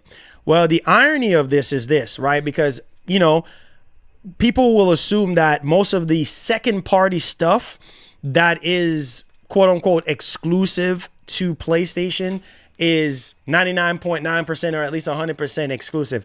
And it seems like that is not the case here, right? Because I thought that this was a PS5 console exclusive. Like Sony actually went to S Games and, hey, here is X amount of millions or X amount of thousands of dollars. Here you go. Put this on our console. Apparently not. So let's go ahead and let's dig into this actual article here. And we're going to read over this and discuss this. So check this out. This is coming from PlayStationLifestyle.net. Phantom Blade Zero dev addresses PS5 exclusivity claim, stresses the game isn't Soul-like. Which a lot of us, including me, I got that Souls type vibe from the game to begin with. Chinese developer S Game has addressed claims that its action RPG Phantom Blade Zero is a PS5 console exclusive. Phantom Blade Zero wowed a lot of fans and things of that nature when it was first shown off, during the PS5 showcase May 2023, and that, a lot of people are just like, man, this is a console exclusive. I can't wait to play this, whatever. Obviously, it's going to be on PS5 and PC. And yeah, S Game had some sort of exclusivity agreement with Sony. That's not quite the case here. So Phantom Blade Zero won't be on Xbox, but it's not formally a PS5 exclusive. Following a great showing at Summer Game Fest 2024, S Game published an FAQ on X, which clarified that there is, I quote, no exclusive deal at this time, end quote, for Phantom Blade Zero. Releasing the game on PS5 and PC simply a dev decision that was made for a reason that we don't know. So there's that. There's that. So you gotta digest that there for a second. So basically, they made a decision to make this game for PlayStation only and PC. Well, for whatever reason, maybe they're looking at the situation that, which I see at the bottom of this article of, Xbox optimization, like the issues that a lot of these games, a lot of these third-party games are having right now. We've seen it with Baldur's Gate. We've seen it with Kingdom Deliverance 2. Which other game? There was another recent game. What was that game that got delayed? Shoot, I can't remember off the top of my head. You guys know the other. Black Myth Wukong. The Xbox version is delayed. So maybe if there's no exclusivity deal on the table for this game, maybe they just decided, you know what? We're not going to develop it on Xbox because of optimization. We don't want to go through all that trouble. Maybe that's what it is. Who knows? That's just my opinion, based off of what I'm gathering here on why they just chose to just do it for one console. And obviously developing for one console is easier than developing for multiple consoles, right? Because if you develop for Xbox, you got to develop for two SKUs. You have to develop for Series X and you have to develop for Series S. And is either you're going to sacrifice the quality of the game, or you're going to sacrifice the feature of the game, or you're going to have to delay the game because of optimization issues. So that's interesting, though, that Phantom Blade Zero is not a PS5 exclusive, but they chose to put it on PS5. Wow. Interesting. And it's crazy because I think a lot of people, they look at Sony as, man, Sony always me money hatting every single game or every single good game or high quality game or whatever. And that's simply just not the case, right? Because hence why we have Phantom Blade Zero launching on PS5 and PC, but it's not a console exclusive. So I know that might be a shocker to some of you guys. And maybe in the future, games that we are thinking that are exclusive to PS5 is not. And it's actually a developer's choice. It's a dev choice just to develop for that specific platform. So let me know your thoughts in the actual comment section down below. What do you guys think the reasoning is? All right. Make sure you guys hit the like button. Let's go into these PS2 games. And I do have a lot to say because PS2 for me is definitely a soft spot. PS2 helped me got into gaming next to my Nintendo, Super Nintendo, Game Boy, Sega Genesis, Neo Geo, all that stuff, right? All of them, PS1, PS2, PS3. I mean, it's definitely a huge pillar of my life. PS2 will always be. PS2 has gotten me out of trouble plenty of times. I love PS2 to this day. The best-selling DVD player of all times, right? Which that actually boosts the sale of the PS2 because of the DVD functionality of the PS2. But that's not the whole point here. The point of the matter is I think Sony is doing a terrible job with backwards compatibility versus Microsoft. Microsoft has been doing an excellent job at the start of this generation. A lot of people have bought Xboxes because of the backwards compatibility, because of the love, the care, the dedication that they have put into backwards compatibility, FPS boosts, auto HDR, tone mapping, all this stuff. Like they really put a lot of love and care into their backwards compatibility games. Sony, on the other hand, is treating it like a third wheel. Like it's not really that important. And coming from Jim Ryan, when Jim Ryan said, yeah, people don't care about old games. You know what I mean? People are not buying our consoles for old games. They're buying our console for new games. Like people don't really care about old games. That's a lie. Because people do care about old games. At the beginning of this generation, one of the biggest talk And rumor that was going around was that the PS5 was supposed to be this massive, backwards compatibility machine. PS1, PS2, PS3 games, and also PS4 and Vita and all this stuff and PSP. Remember those rumors? And also Hip Hop Gamer was talking about some sort of engine that's supposed to mimic the games or something like that, or whatever the case may be. And I just think like Sony have all the power in the world to optimize these games and make them look better and run better. If you are not remaking these games or remastering these games, I feel like there should be a love and dedication to these games to not only look better, but play better than how they originally were 20 plus years ago. I'm just saying. And it's very sad that they're putting this stuff behind a paywall. I feel like it's a very sloppy thing to do and a very slimy thing to do when there are just legendary franchises that people do love and care about and want remakes and remaster of that we're not going to get. But instead, they put it behind a paywall, behind PlayStation Plus Premium, and then just re-releasing these games in the original resolution and the original form factor, plastering the PS1 feature like the rewind and the color filters and things of that nature on top of it. And it's just the same old dry game. Game still running at 1440p, big old black bars on both sides of the screen. And it's like, oh, okay, well, this game is literally $2. You know what I mean? If I can find a retro store or something like that, Tomb Raider, is running like garbage, and this game is 99 cents, but I'm gonna pay a whole $30-$40 for this game, or I'm gonna pay $18 or whatever the heck we're paying now for PlayStation Plus Premium. I'm just saying, you see what I'm saying? Like, they're not doing us any favors here. For people like myself that are older head, that really love and care genuinely about these backwards compatibility games or older games that really want remakes or reboots, so they're doing a terrible job, right? That's why you see a lot of people call Sony out on, what's up with PS3? Why is it that we still can't download PS3 games and play them? Why is it that we can only it's like they're dragging their feet with this stuff. They have all these different teams. It's not like they don't have people to do the job. They have people to do the job, but I just feel like Sony at this point, they just don't care. They don't care about legacy stuff like the way how we do. You see what I'm saying? They don't care. And that's it is showing evidently. At the end of the day, it's just like they just don't care, man. They just don't care. And it freaking sucks because we have to pay for this stuff. Diving into our first friggin' story of the show here, which pisses me off.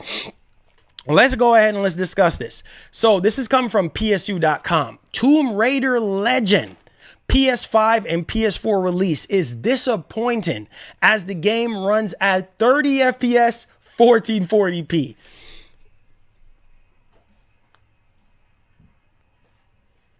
Tomb Raider Legend arrived on PS Plus Premium today for PS5 and PS4 users, but Lance McDonnell has revealed that the 2006 action-adventure game isn't all that it cracks up to be in terms of performance.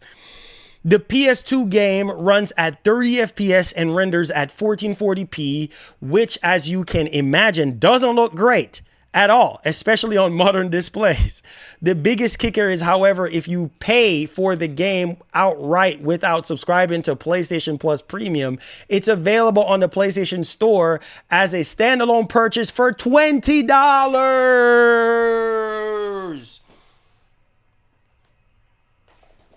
Wow.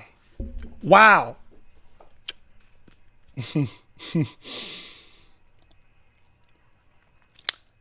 You know what's funny? Lance McDonnell, shout out to Lance McDonnell. Lance McDonnell even said, really, bro, laugh out loud. PS4, PS5 emulated version of Tomb Raider Legend came out today. It's running at PS2 ROM emulated, and it runs at 30 FPS and renders in 1440p. Absolutely abysmal release for $30. You can buy the PC version of this game right now for 98 cents. Let that sink in.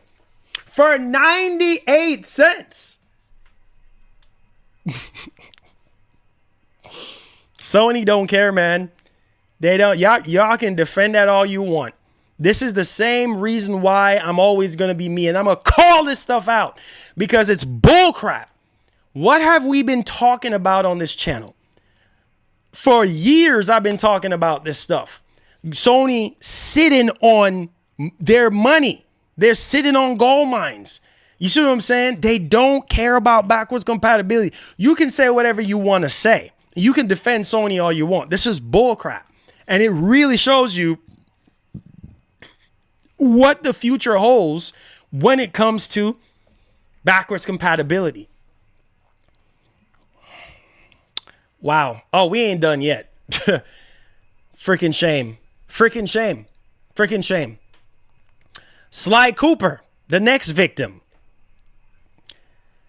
Oh, Lord. Sly Cooper on PS4 reportedly runs almost 10% faster than it should.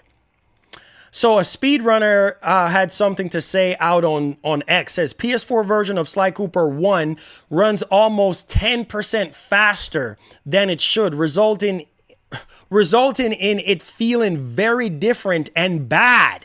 The issue is not present with PS5 version. Oh, Lord have mercy. That's what I'm saying, man. Sony. It's like, I don't understand. What is Sony doing here, man? You're sitting Sly Cooper, bro. Oh my God. I don't get it, man. I would never understand Sony. This is why I'm frustrated with Sony on, man. Is that these legacy titles, bro, you need to treat with care. Show some type of effort. They don't care. They don't. And this is why I say if they pay attention to the gamer, to their customers, they will understand that there's a demand to replay these games. You see what I'm saying? At the best quality possible. Man, dude, I can go in there and go play Tomb Raider if I want to on my PS2 at 1440p. I mean, at 480p. You see what I'm saying? At 480p, I can go play that right now. I can go at some retro store and go buy that crap for $1. You see what I'm saying? Sony is not doing me no favors. Hello? They're not doing me no favors behind a paywall. They're not doing me any favor. That's what I'm saying. Like, these games are running the exact same way, or if not worse, than when you played them years ago. So what's the point of PlayStation Plus Premium? Whatever. Y'all can defend that all you want. Whatever. Some of y'all can sit there and say, oh, well, Marlon, I don't care about old games. Well, hey, you know what? That's your business. If you don't care, then I don't know what to tell you. But you should care because you're spending your money. And if you are looking forward to these PS2 and PS1 games, and if they're playing worse than the original, then what's the point? Or playing about the same, what's the point? You might as well just go buy the game. If you can find it cheaper than what you're paying for PlayStation Plus or what they're charging for it on the PlayStation Store. For 3-4 times the amount of what you can go into a store and buy it for. It makes zero sense to me. Sony, listen to me. If you're watching this, I'm calling you out right now. And I'm calling you out on the fact that you need to do better with your legacy games. You are sitting on a truckload of money. Please take better care of your games that made you PlayStation in the first place. Stop acting like you don't care, because in the end, it's going to hurt you. It's going to hurt you. And you're going to wonder why PlayStation Plus Premium ain't growing, right? You wonder why people are looking at PlayStation Plus Premium as, oh man, this is too expensive, or I have no interest in it, because obviously a lot of people subscribe to PlayStation Plus Premium because of the legacy stuff. It ain't because of game trials and all this other crap and demos and whatever else, and discounts that they can get. No, it's the fact of the legacy stuff. That's what people really wanted. That's why so many people were so disappointed at you, Sony, when it comes to the PS5 generation. People were upset at the notion that the PS5 was only able to do PS4 games, not PS2, not PS3, and not PS1. Come on, Sony, you can do way better than this. You have all these legacy developers and legacy studios for game preservation. You could do way better. You don't want to make money? This is almost a sick freaking joke at this point. You don't want to make money, Sony? You hire me so I can make you the money. Hire me. Because it don't seem like you want to make money. You see what I'm saying? It don't seem like, listen, there's a market for every single thing. There's a market for legacy titles. There's a market for new IPs. There's a market for something brand new, something different that we have never seen before. There's a market for remakes, remasters. There's a market for every single thing. But in order for you to have true success, you have to nail it in every direction. I don't get it, man. But you know what? I'm kidding myself here because Sony will never go back to the PS3 era. They'll never. That Sony is gone. That Sony is gone. That Sony is gone. The PS2 Sony, that's gone. PS1 Sony, that's gone. Now what we're left with is the aftermath of the PS4 generation. That's the Sony that we got now. The legacy Sony that we all know and love is dead and gone. That's not coming back. Those memories, and that's just the real in me that's standing up and speaking up. You know what I mean? And it's sad to say it, but that legacy Sony, it's done. It's over with. I can sit here on top of my lungs and scream on the highest Mount Everest peak as much as I want. But the reality is Sony is going to do what Sony is going to do. And there's nothing that we can do about it. Very sad. Very sad indeed. All right. Make sure you guys hit the like button. Subscribe to the channel if you're brand new. It hurts my guts, man. I can't be the only one that feels this way, bro. I've been sweating. I've been fighting. You know what I'm saying? I put in the work, man, for the past 10 years on this channel.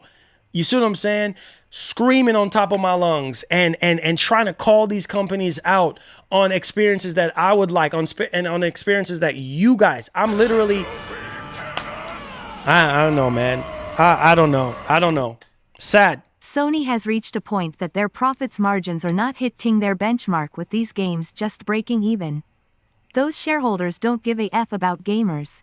We need Wall Street out of the gaming industry.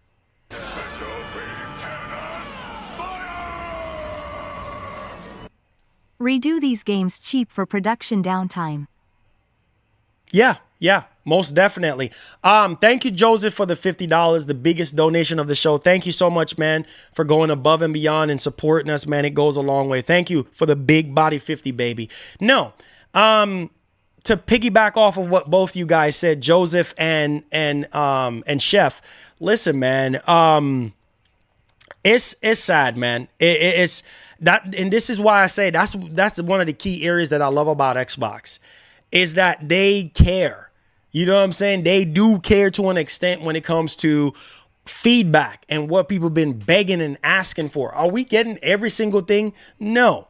But I feel like a lot of these investors, they don't care, bro. They don't freaking care. And now Sony is focusing on, obviously, a new era of gaming. You know, new customers, new gamers, these newer generation of gamers. But you also, this is where I draw the line. You also have to bring these new age gamers, these new generation of gamers, to what made Sony in the first place. Well, Marlon, what are you talking about? Infamous, Ratchet, which we have already gotten, Jack and Daxter, Sly Cooper, Killzone, Resistance, Siphon Filter. You see, those type of games need to be revitalized for this new age, because that's what made you guys in the first place. Just like how Phil came on and talked about those 4 games, Halo, Gears, and Forza, and Fable. Those are pillar games that we are seeing to this date. Come on, Sony. Stop playing.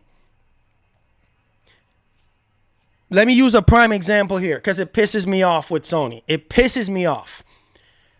Look at Gears. Look at Gears. Is every single Gears game perfect? No. But they still take the risks. And they're still putting out gears to this date. That's my point. That's why you guys wonder why I'm so in awe right now with Microsoft, because they're bringing back stuff that I grew up on. They're bringing back memories that I want to relive. You see what I'm saying? Microsoft is keeping the Gears. They're keeping the Halo alive. They're keeping the Forza alive. Those franchises might not be the same like how we're used to them, but they're still bringing them back. Every generation. That's what I am talking about. That's why I give Microsoft a huge check mark for, because they're keeping the nostalgia going. Look at what they're doing with Gears. I know I'm speaking facts. Look how they're going back to the roots of Gears of War. Now, you could say whatever you want about Fable and the woke agenda and this and that and whatever the case may be, but look at what they're doing. They're keeping those franchises afloat, and they're keep on doing it so that new generation of people who have never played Gears get to experience Gears from the roots. I know what I'm talking about. I know I'm speaking facts. You understand what I'm saying? A brand new gamer who have never played Gears a day in their life can experience Gears for the first time and experience the origin of Gears. Why can't Sony do that with Killzone? It pisses me off, man. I'm sorry, guys. I know I'm going on a tangent here, but you guys know I have a soft spot for legacy games. It pisses me off. Sony can do better. There's always area for improvement, and that's the area that I'm calling Sony out on. Man, I don't want to smash this glass right here because I have a glass table, but it pisses me off. It really does. Because you are sitting on so much money.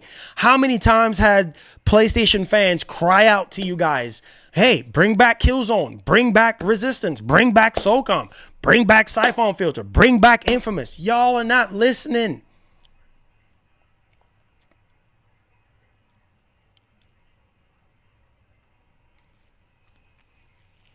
You know, last thing I'm going to say is it's greed.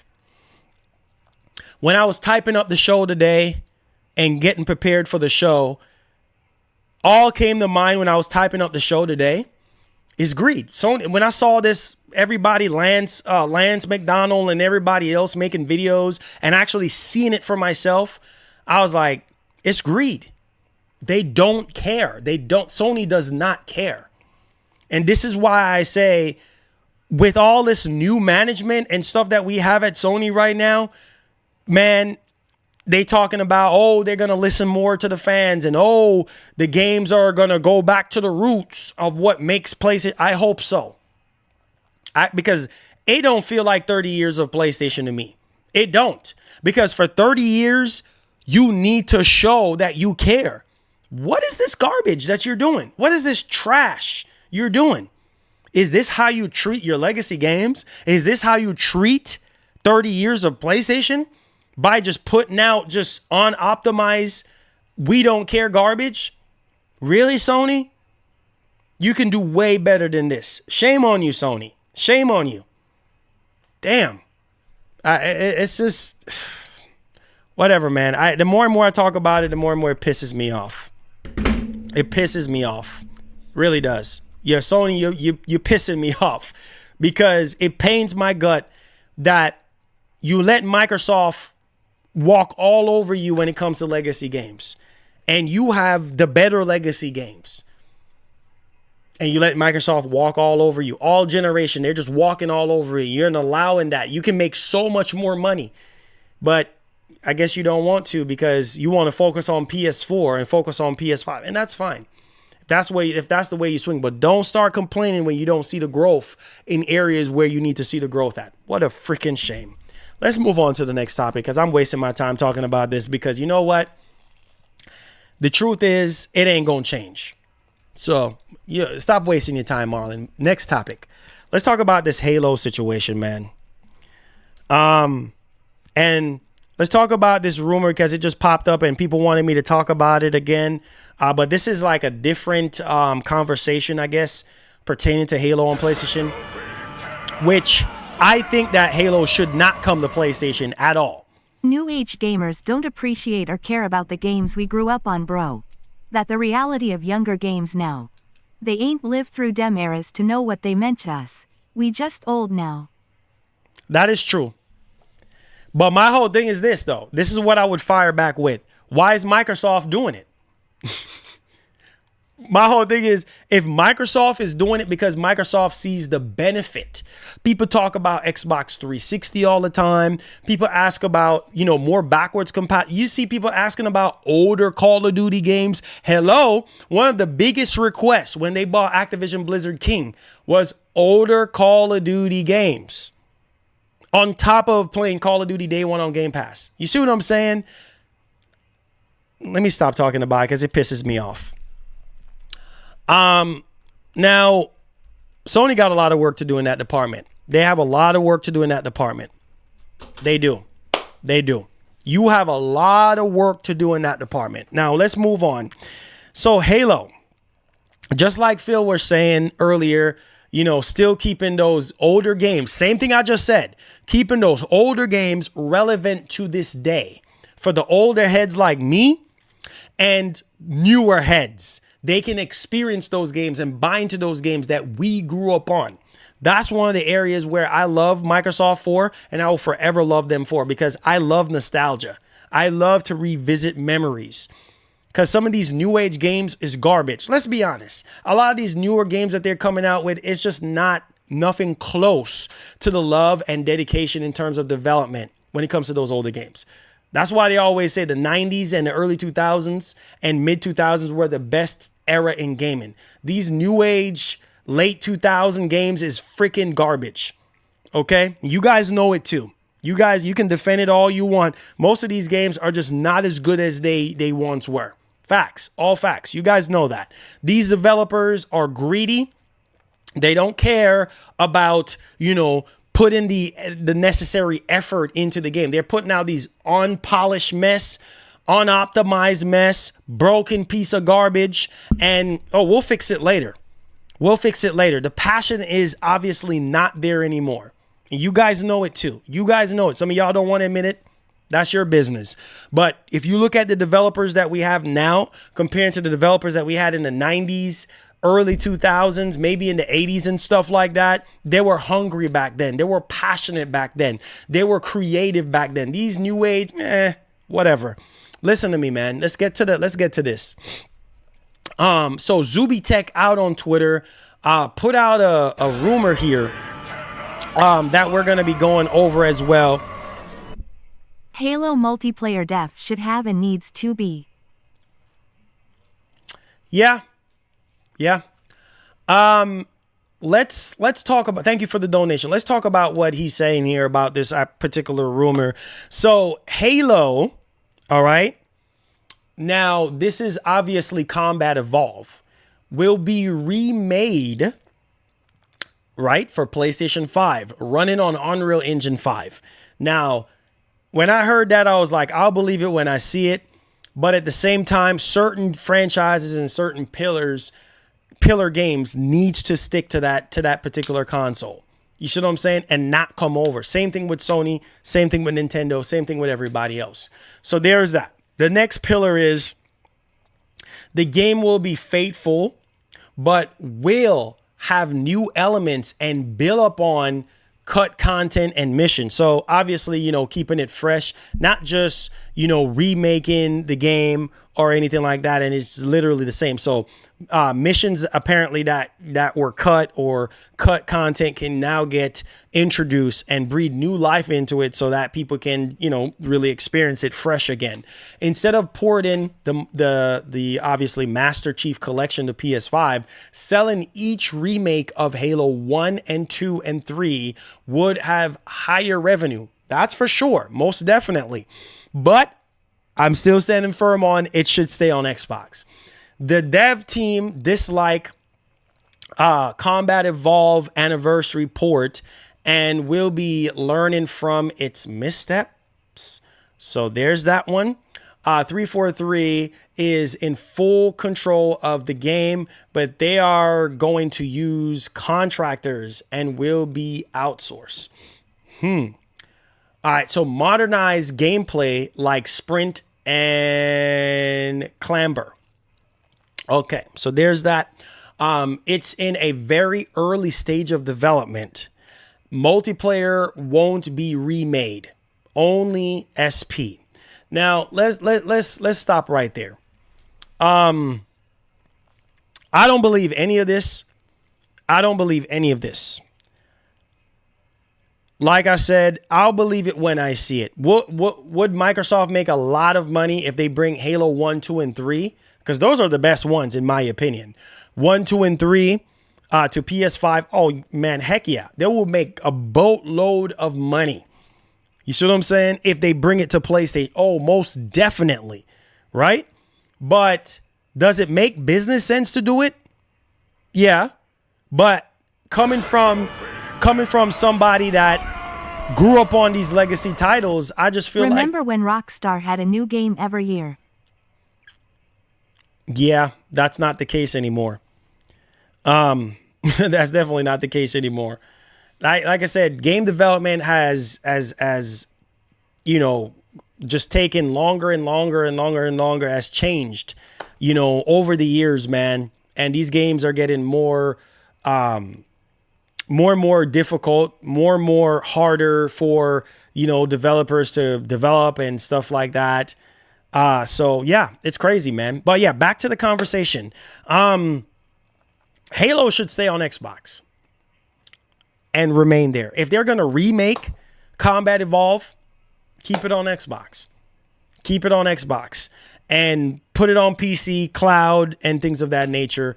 But hey, it's up to Microsoft at the end of the day if they want their bigger pillar franchises to be on PlayStation. I mean, they might just bring the whole slate to PlayStation. I mean, we'll see what they actually do. But again, it's all about the Benjamins at the end of the day. And less about the older heads and less about what we think. And it's all about what these companies think is best for the business and what these investors think as well, because they're the ones that are funding these games and shareholders that are funding these games and not us. I mean, we're supporting the games, but we're not the ones that are funding the games. You see what I'm saying? Like we're not the one that's coming up with the $400 million up front to get these games going. So there's that one. That concludes the main part of the show, guys. So if you did enjoy the show today, please give a thumbs up. Please give us some constructive criticism in the comment section if you have any pertaining to all the topics that we have covered today. I think this was a great show. I think we covered every aspect of Xbox and PlayStation, and we have given all of our opinions on what we want to see and what we think and things of that nature. So let's move off into the comment section now. Let's hear from you guys. Subscribe to the channel if you're brand new. Turn on that post notification bell as well. I appreciate you guys. All right, Q&A time. Let's get it, man. Games are getting more bigger. Yes, they're getting more bigger, more sophisticated. I mean, they're just ridiculous at this point. More ambitious, stuff like that. Games are just getting bigger and bigger, man. And as technology increases, it's only going to get worse from here. So it's crazy, man. It's crazy. And Microsoft, like I said, Microsoft is smart, man. They know exactly what they're doing, because come this holiday season, they are going to make so much money off of Black Ops 6. I mean, I can just imagine the billions of dollars they're going to make in revenue off of just Call of Duty, because guess what? Nintendo has a contract. Sony has a contract. And plus on top of that, it's day one into Game Pass. So it's going to be exposed to over 30 million gamers. Oh my God. Cloud, mobile. Oh my God. They fixing to make. Microsoft is getting that bag, man. They are going to make so much money. And as long as that money goes back into the games or go back into something new, something fresh, or other iterations of those franchises, that's all I care about. Make it happen. Make it happen, Captain. Make it happen. That's all I got to say. He said, all money, no talent. Hey, man. I think Microsoft right now, looking at that Xbox showcase, yeah, I could definitely say that they have some talent. They have some talent. The biggest thing for me with Xbox was always, quality control. Quality control. It has always been a quality control and a management issue. And it seems as though that they have taken the constructive criticism of all the gamers and the strong feedback of everyone and sort of taken that and injected that into what we saw at that Xbox showcase in terms of the exclusive games. So there's that. It says, I've been playing PS2 games on my Series X at 4K 60. PS5 could never. It says, I'm playing NFL Game Day PS4 right now at 4K 60. That's a shame. That's really a shame. It says, watch hip hop interview with Phil Spencer. That's really a shame. It says, I have 10,000 retro games on my Xbox in dev mode. Oh, wow. Yeah, that stuff is crazy, man. It's just, it's sad, man. It's sad. It's sad. It's sad. You know, I'm gonna say this, man. I'm one of those type of people that have my games physical. I will forever buy the game and support the developer, whether it's an old game, even though some of these games from 20 years ago, that money ain't going to the developer. It's going to, these resellers or whatever the case may be. But regardless of the fact, I have so many old school games. I have like boxes of old school games, you know what I mean? More than I have digital games. So, there's that, man. There's that.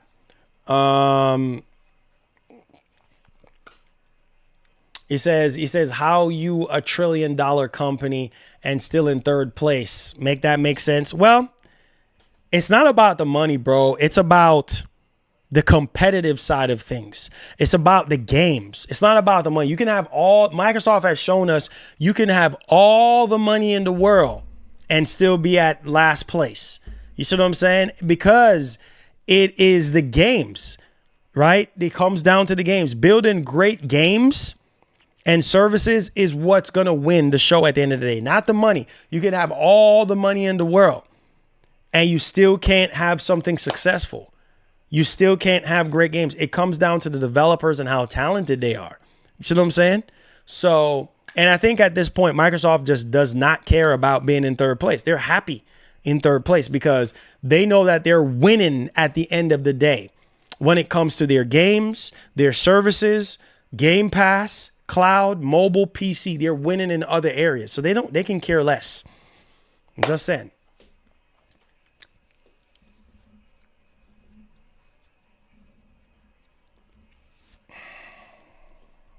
Said Marlon, it says I'm playing PS2 games on my Japanese region, PS3, 60 gig rendering 60 FPS at 1080p format. That's crazy. So what I'm saying, y'all finding y'all different ways. Y'all finding y'all different ways to play these games and experiencing these games. Like it is insane. It's insanity at this point. Like you're finding different ways. You're finding different ways to play these games and experiencing them because Sony is not doing a great job at it. So y'all finding different ways. Like, hey, man.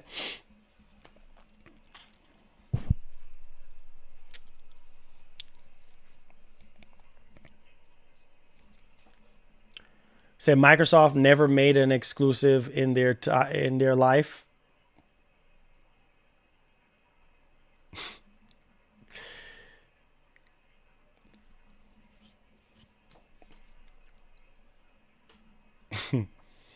It says, I love old school games. I still own my Super Nintendo. Ugh. Got him. I don't think I did.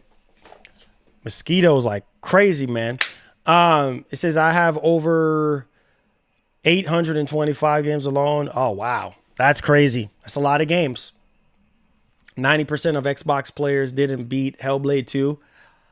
That's sad. I beat the game. I finished it. I love Hellblade 2. Heck, I was playing it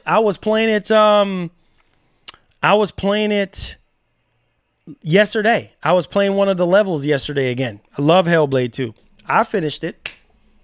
So, hey, there's that, man. To each their own, man. You know, not everybody is gonna like what they're given. So, different type of games for different type of people. So, There you go. There you go. A lot of people did not like Hellblade, and that's fine. A lot of people did not like Hellblade too. A lot of people was bashing the game, saying the game is garbage. It's a walking simulator, blah, blah, blah, this and that. Hey, man, there you go. There you go. Hey, let them be. Let them be, Retro. Let them be. Let them be. I don't care. Let them be. To each their own. To each their own, bro. To each their own, my brother. To each their own. Every man for themselves at the end of the day, right? You like what you like, play what you play. You know? That's the reality at the end of the day, man. You like what you like, play what you play, bro. I mean, that's just the way it is. That's how I look at it at the end of the day. You like what you like, play what you play. Some people like Hellblade, some people don't. Some people like Halo, some people don't. Just matters on what you want, man. Just matters on what you want. What are you talking about, Cam?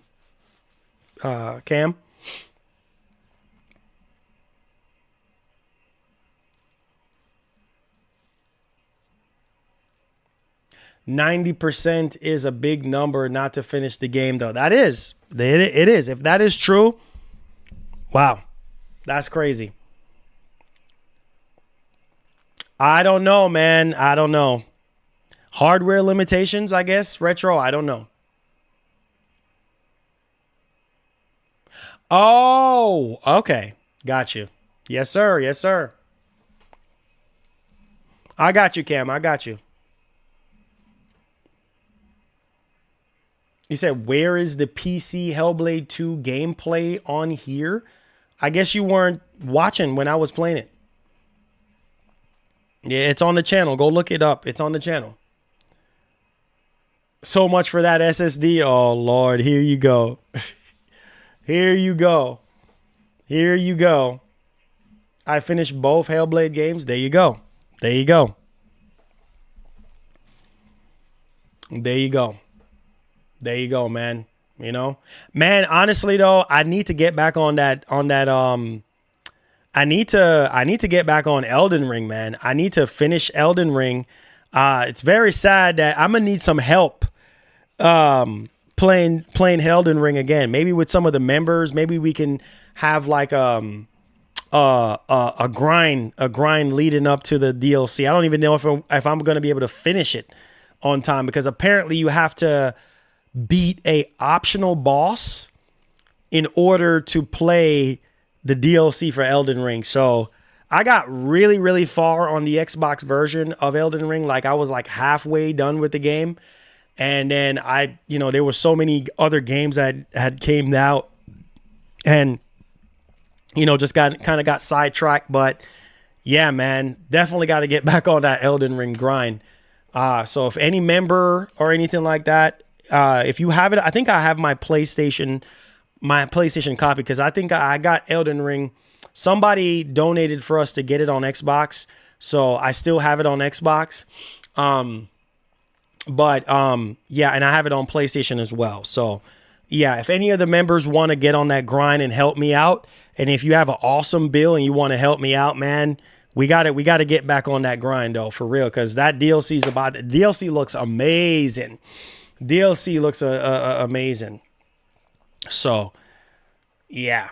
Yeah. You said most people just aren't consuming games like they used to, which is sad, but things change. Yeah, that is true. That is true. What's up, Ray? What's up, man? How you doing, bro? Yes, R.I.P. to the logo, to Jerry West. R.I.P., man, to the legend, Jerry West. Yeah, I saw that this morning. He says, I have awesome Elden Ring builds. All right, holla at me. I'll let you know whenever I'm ready. And we can get on some grind, man. Get your headset and everything ready, man. And you can help me out, Kendrick. I'm gonna hold you to that, man. Message me in the Discord soon. And I'll let you know whenever I'm ready. And we can get it in, man. We can definitely get it in. It says, how you feel if Insomniac was to make Heavenly Sword. Insomniac? I think they would do a phenomenal job. I also think Blue Point would do a phenomenal job. I also think Naughty Dog could do a phenomenal job with Heavenly Sword. Somebody needs to do something with that IP because Sony owns the IP. You know what I mean? So yeah, somebody needs to do something with the IP. You know what I mean? But yeah, knowing Sony, bro, we're probably not gonna get anything, bro. That's just the reality, bro. We're probably not going to get a darn freaking thing. He says, I'm still level 1 on Elden Ring. Oh, wow. So you barely scratched the surface, huh? Man, I've fought some of the hardest bosses in Elden Ring. Elden Ring is no joke, man. Elden Ring is no freaking joke. Man, there's some bosses that I've fought in Elden Ring, bro. It's only God that made me beat some of those bosses, bro. Like, no freaking joke. I think I'm level 30 something in Elden Ring. I don't even remember. I would have to see. But man, I don't know. Or level 40 or 50 something. I don't even remember. It's been so long. I would have to, go back and check. But yeah, man, Elden Ring is no joke. No freaking joke.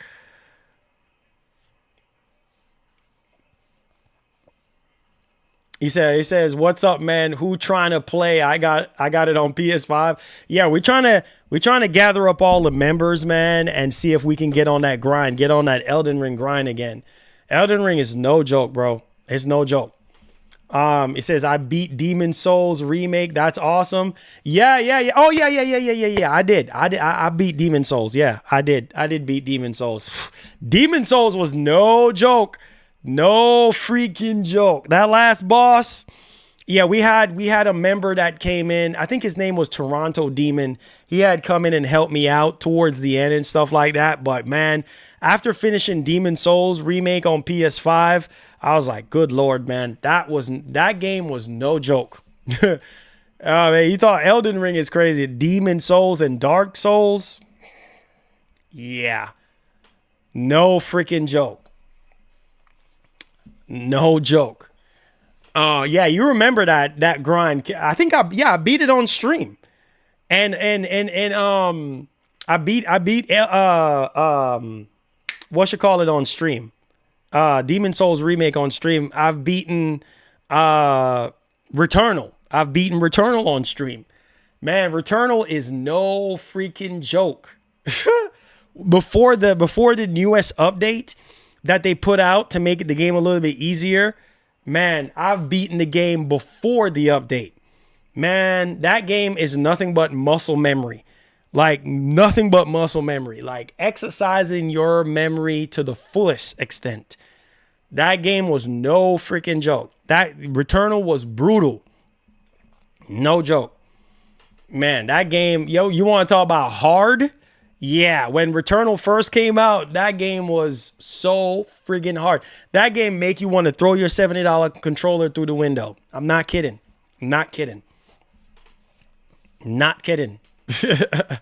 He said, I'm good, just chilling. I says, hope all is well. Yeah, man, just grinding. Just working, Ray. Just working, man. He said, Dark Souls 3 DLC is extraordinary difficult. Yeah, it's no freaking joke. He says, I got mad at Lies of P. Oh, man, I'm halfway done with Lies of P at this point. I am halfway done. Lies of P is no freaking joke. You want to talk about hard?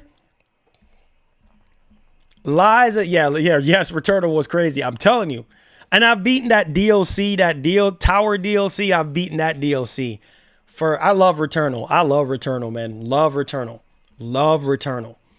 I said, bro, what's up? I beat Elden Ring on Series X. Now that I have a Series S, I might be picking up the DLC on Xbox, bro. Okay. Hey, that's what's up, man. That's what's up. Yeah, man. I heard that Microsoft is discontinuing the 1 terabyte carbon black Series S or something like that. Yeah, I'm guessing because they have the new white one coming out or something. That's what I heard. The 6 biome, it says I was legit struggling. Yeah, it's no joke. It's no joke. It's no freaking joke. Yeah, Returnal, man. Like when I finished Returnal, like it made me appreciate myself as a gamer. That was a huge accomplishment because if you remember, like it was just one difficulty. Like it was just like it's either you play the game as is or not, and people was whining and complaining and said the game was too hard. And when I finished Returnal before that new update came out, it felt so rewarding. I felt like one of the greatest achievement in gaming finishing that game. Returnal was no joke.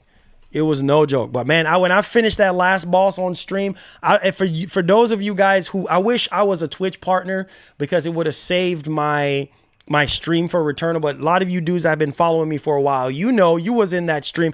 Also, you were in the stream when I beated Callisto Protocol. Remember when I finished Callisto Protocol? Man, that game pissed me off towards the end. That last boss in Callisto Protocol, bro. You guys remember I was raging. And man, don't get me started on Callisto Protocol. Don't get me started on Callisto Protocol. Like, he said that's dumb. Microsoft discontinuing the Black S. Yeah, they are. And they discontinued the 512 as well. Yeah, because they're coming out with a newer Series S this holiday. So, yeah, man, that stuff is hard, man. It's hard. Rise of the Ronin. He says, I'm trying to 100% Rise of the Ronin. Yeah, I actually finished Rise of the Ronin as well, too, man. There's some other side stuff that I have to do. But in terms of like the main story, I finished it and I did the review and stuff like that. But yeah, man, Rise of the Ronin, that's another game, too, that Rise of the Ronin ain't no joke. But when I finished Rise of the Ronin, I was like, I was going crazy. I was like, I was going Super Saiyan.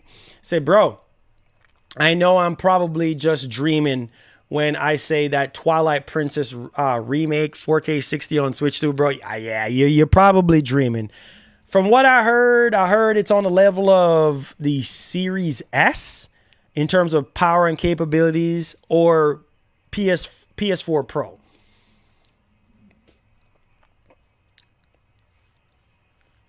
It says we got to jump back on Helldive. Man, I haven't touched Helldivers 2 in forever.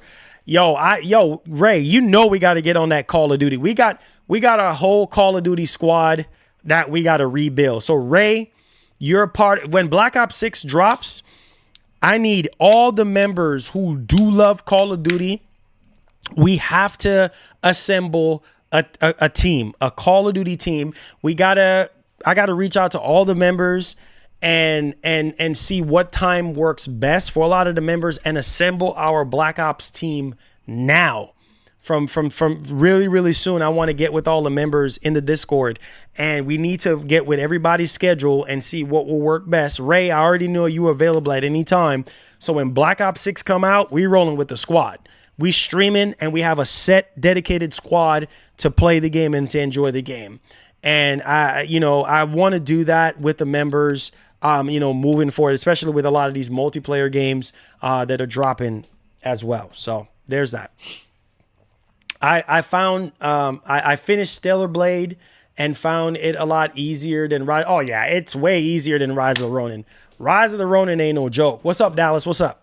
Says Spider-Man 2 update. Yeah, on June 18, new suits, stuff like that. Yes, sir. 192 hours in Elden Ring. Wow. Yeah, I got some hours too in Elden Ring. I got a lot of hours in Elden Ring too as well. Rich says I'm down for Black Ops 6. Bro, Black Ops 6 looks... Yeah, I'm excited. I don't care what nobody say. I don't care. I don't give a doggone. You guys know me. You know me well. I don't care. Black Ops 6 looks, yes, sir. Yes, sir. Make sure you guys hit that like button for me. Hit that share button for me, man. He said, do you have a stream where you beat Hellblade 2? We can watch. I've beaten the game offline, but I've played about close to 3 hours of it. A little bit over 3.5 hours of it on stream. But I've beaten the game offline. And then there's like different clips and stuff like that I've put up there. But yes, I've beaten the game.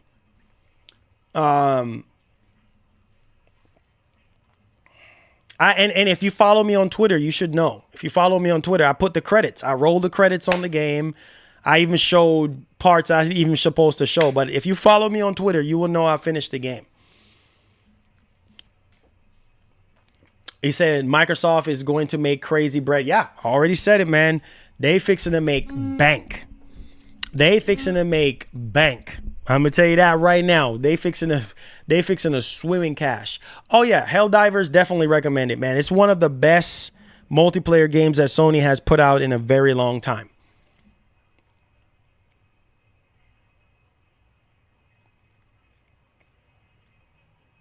Lords of the Fallen, it's multiplayer too. You know what? I was playing Lords of the Fallen yesterday on PC, and it takes some time to get used to with like the controls and everything, but it's still great. Like, it's still a great experience and everything. Oh yeah, Dead Space remake. I love it. You know, it sucks we're not getting a Dead Space remake too. It's a darn shame, man. It's a darn shame. But yeah, I finished Dead Space as well. That was phenomenal. That was phenomenal playing that. Yo, that new Dragon Age game though. Oh my Lanta. Yo, that new Dragon Age game. Oh my God. What's it called? Veilguard or something like that? Bro, that looks so freaking good. You guys know I'm an EA partner, so I'll get my hands on that early. I cannot wait. Man, I haven't played Dragon Age in a long time. In a long time. Man, probably 360. I haven't touched Dragon Age in Xbox One. I haven't touched Dragon Age in a long time, but that new Dragon Age, bro, wow. Wow. Ray, chances are they're gonna send it to me, so I don't know. They typically send it to me on Xbox, but I'm gonna ask for it for PC, and because it's gonna have crossplay and stuff like that, and then also PlayStation as well. And if we do get back another Xbox, I'll have it on Xbox as well. Yeah. Let them hate, bro. Whatever. People complain too doggone much. Yo, that new Dragon Age game, wow. Man, that thing looks insane. And wow, bro. Wow. He says Sony scared Call of Duty on Game Pass now. Who knows, man? Who knows? Yeah. I know, man. I know. They canceled Dead Space 2. Sucks, but what are you gonna do, man? What are you gonna do? BioWare is back. Yeah. BioWare is definitely back. When I saw that, bro, I was like, yo, that looked amazing. That looked fire. I was like, let's go, man. Let's go. If you guys haven't seen that game, please go look at the trailer. Please go look at the gameplay and stuff, man. BioWare is back, bro. It looked amazing.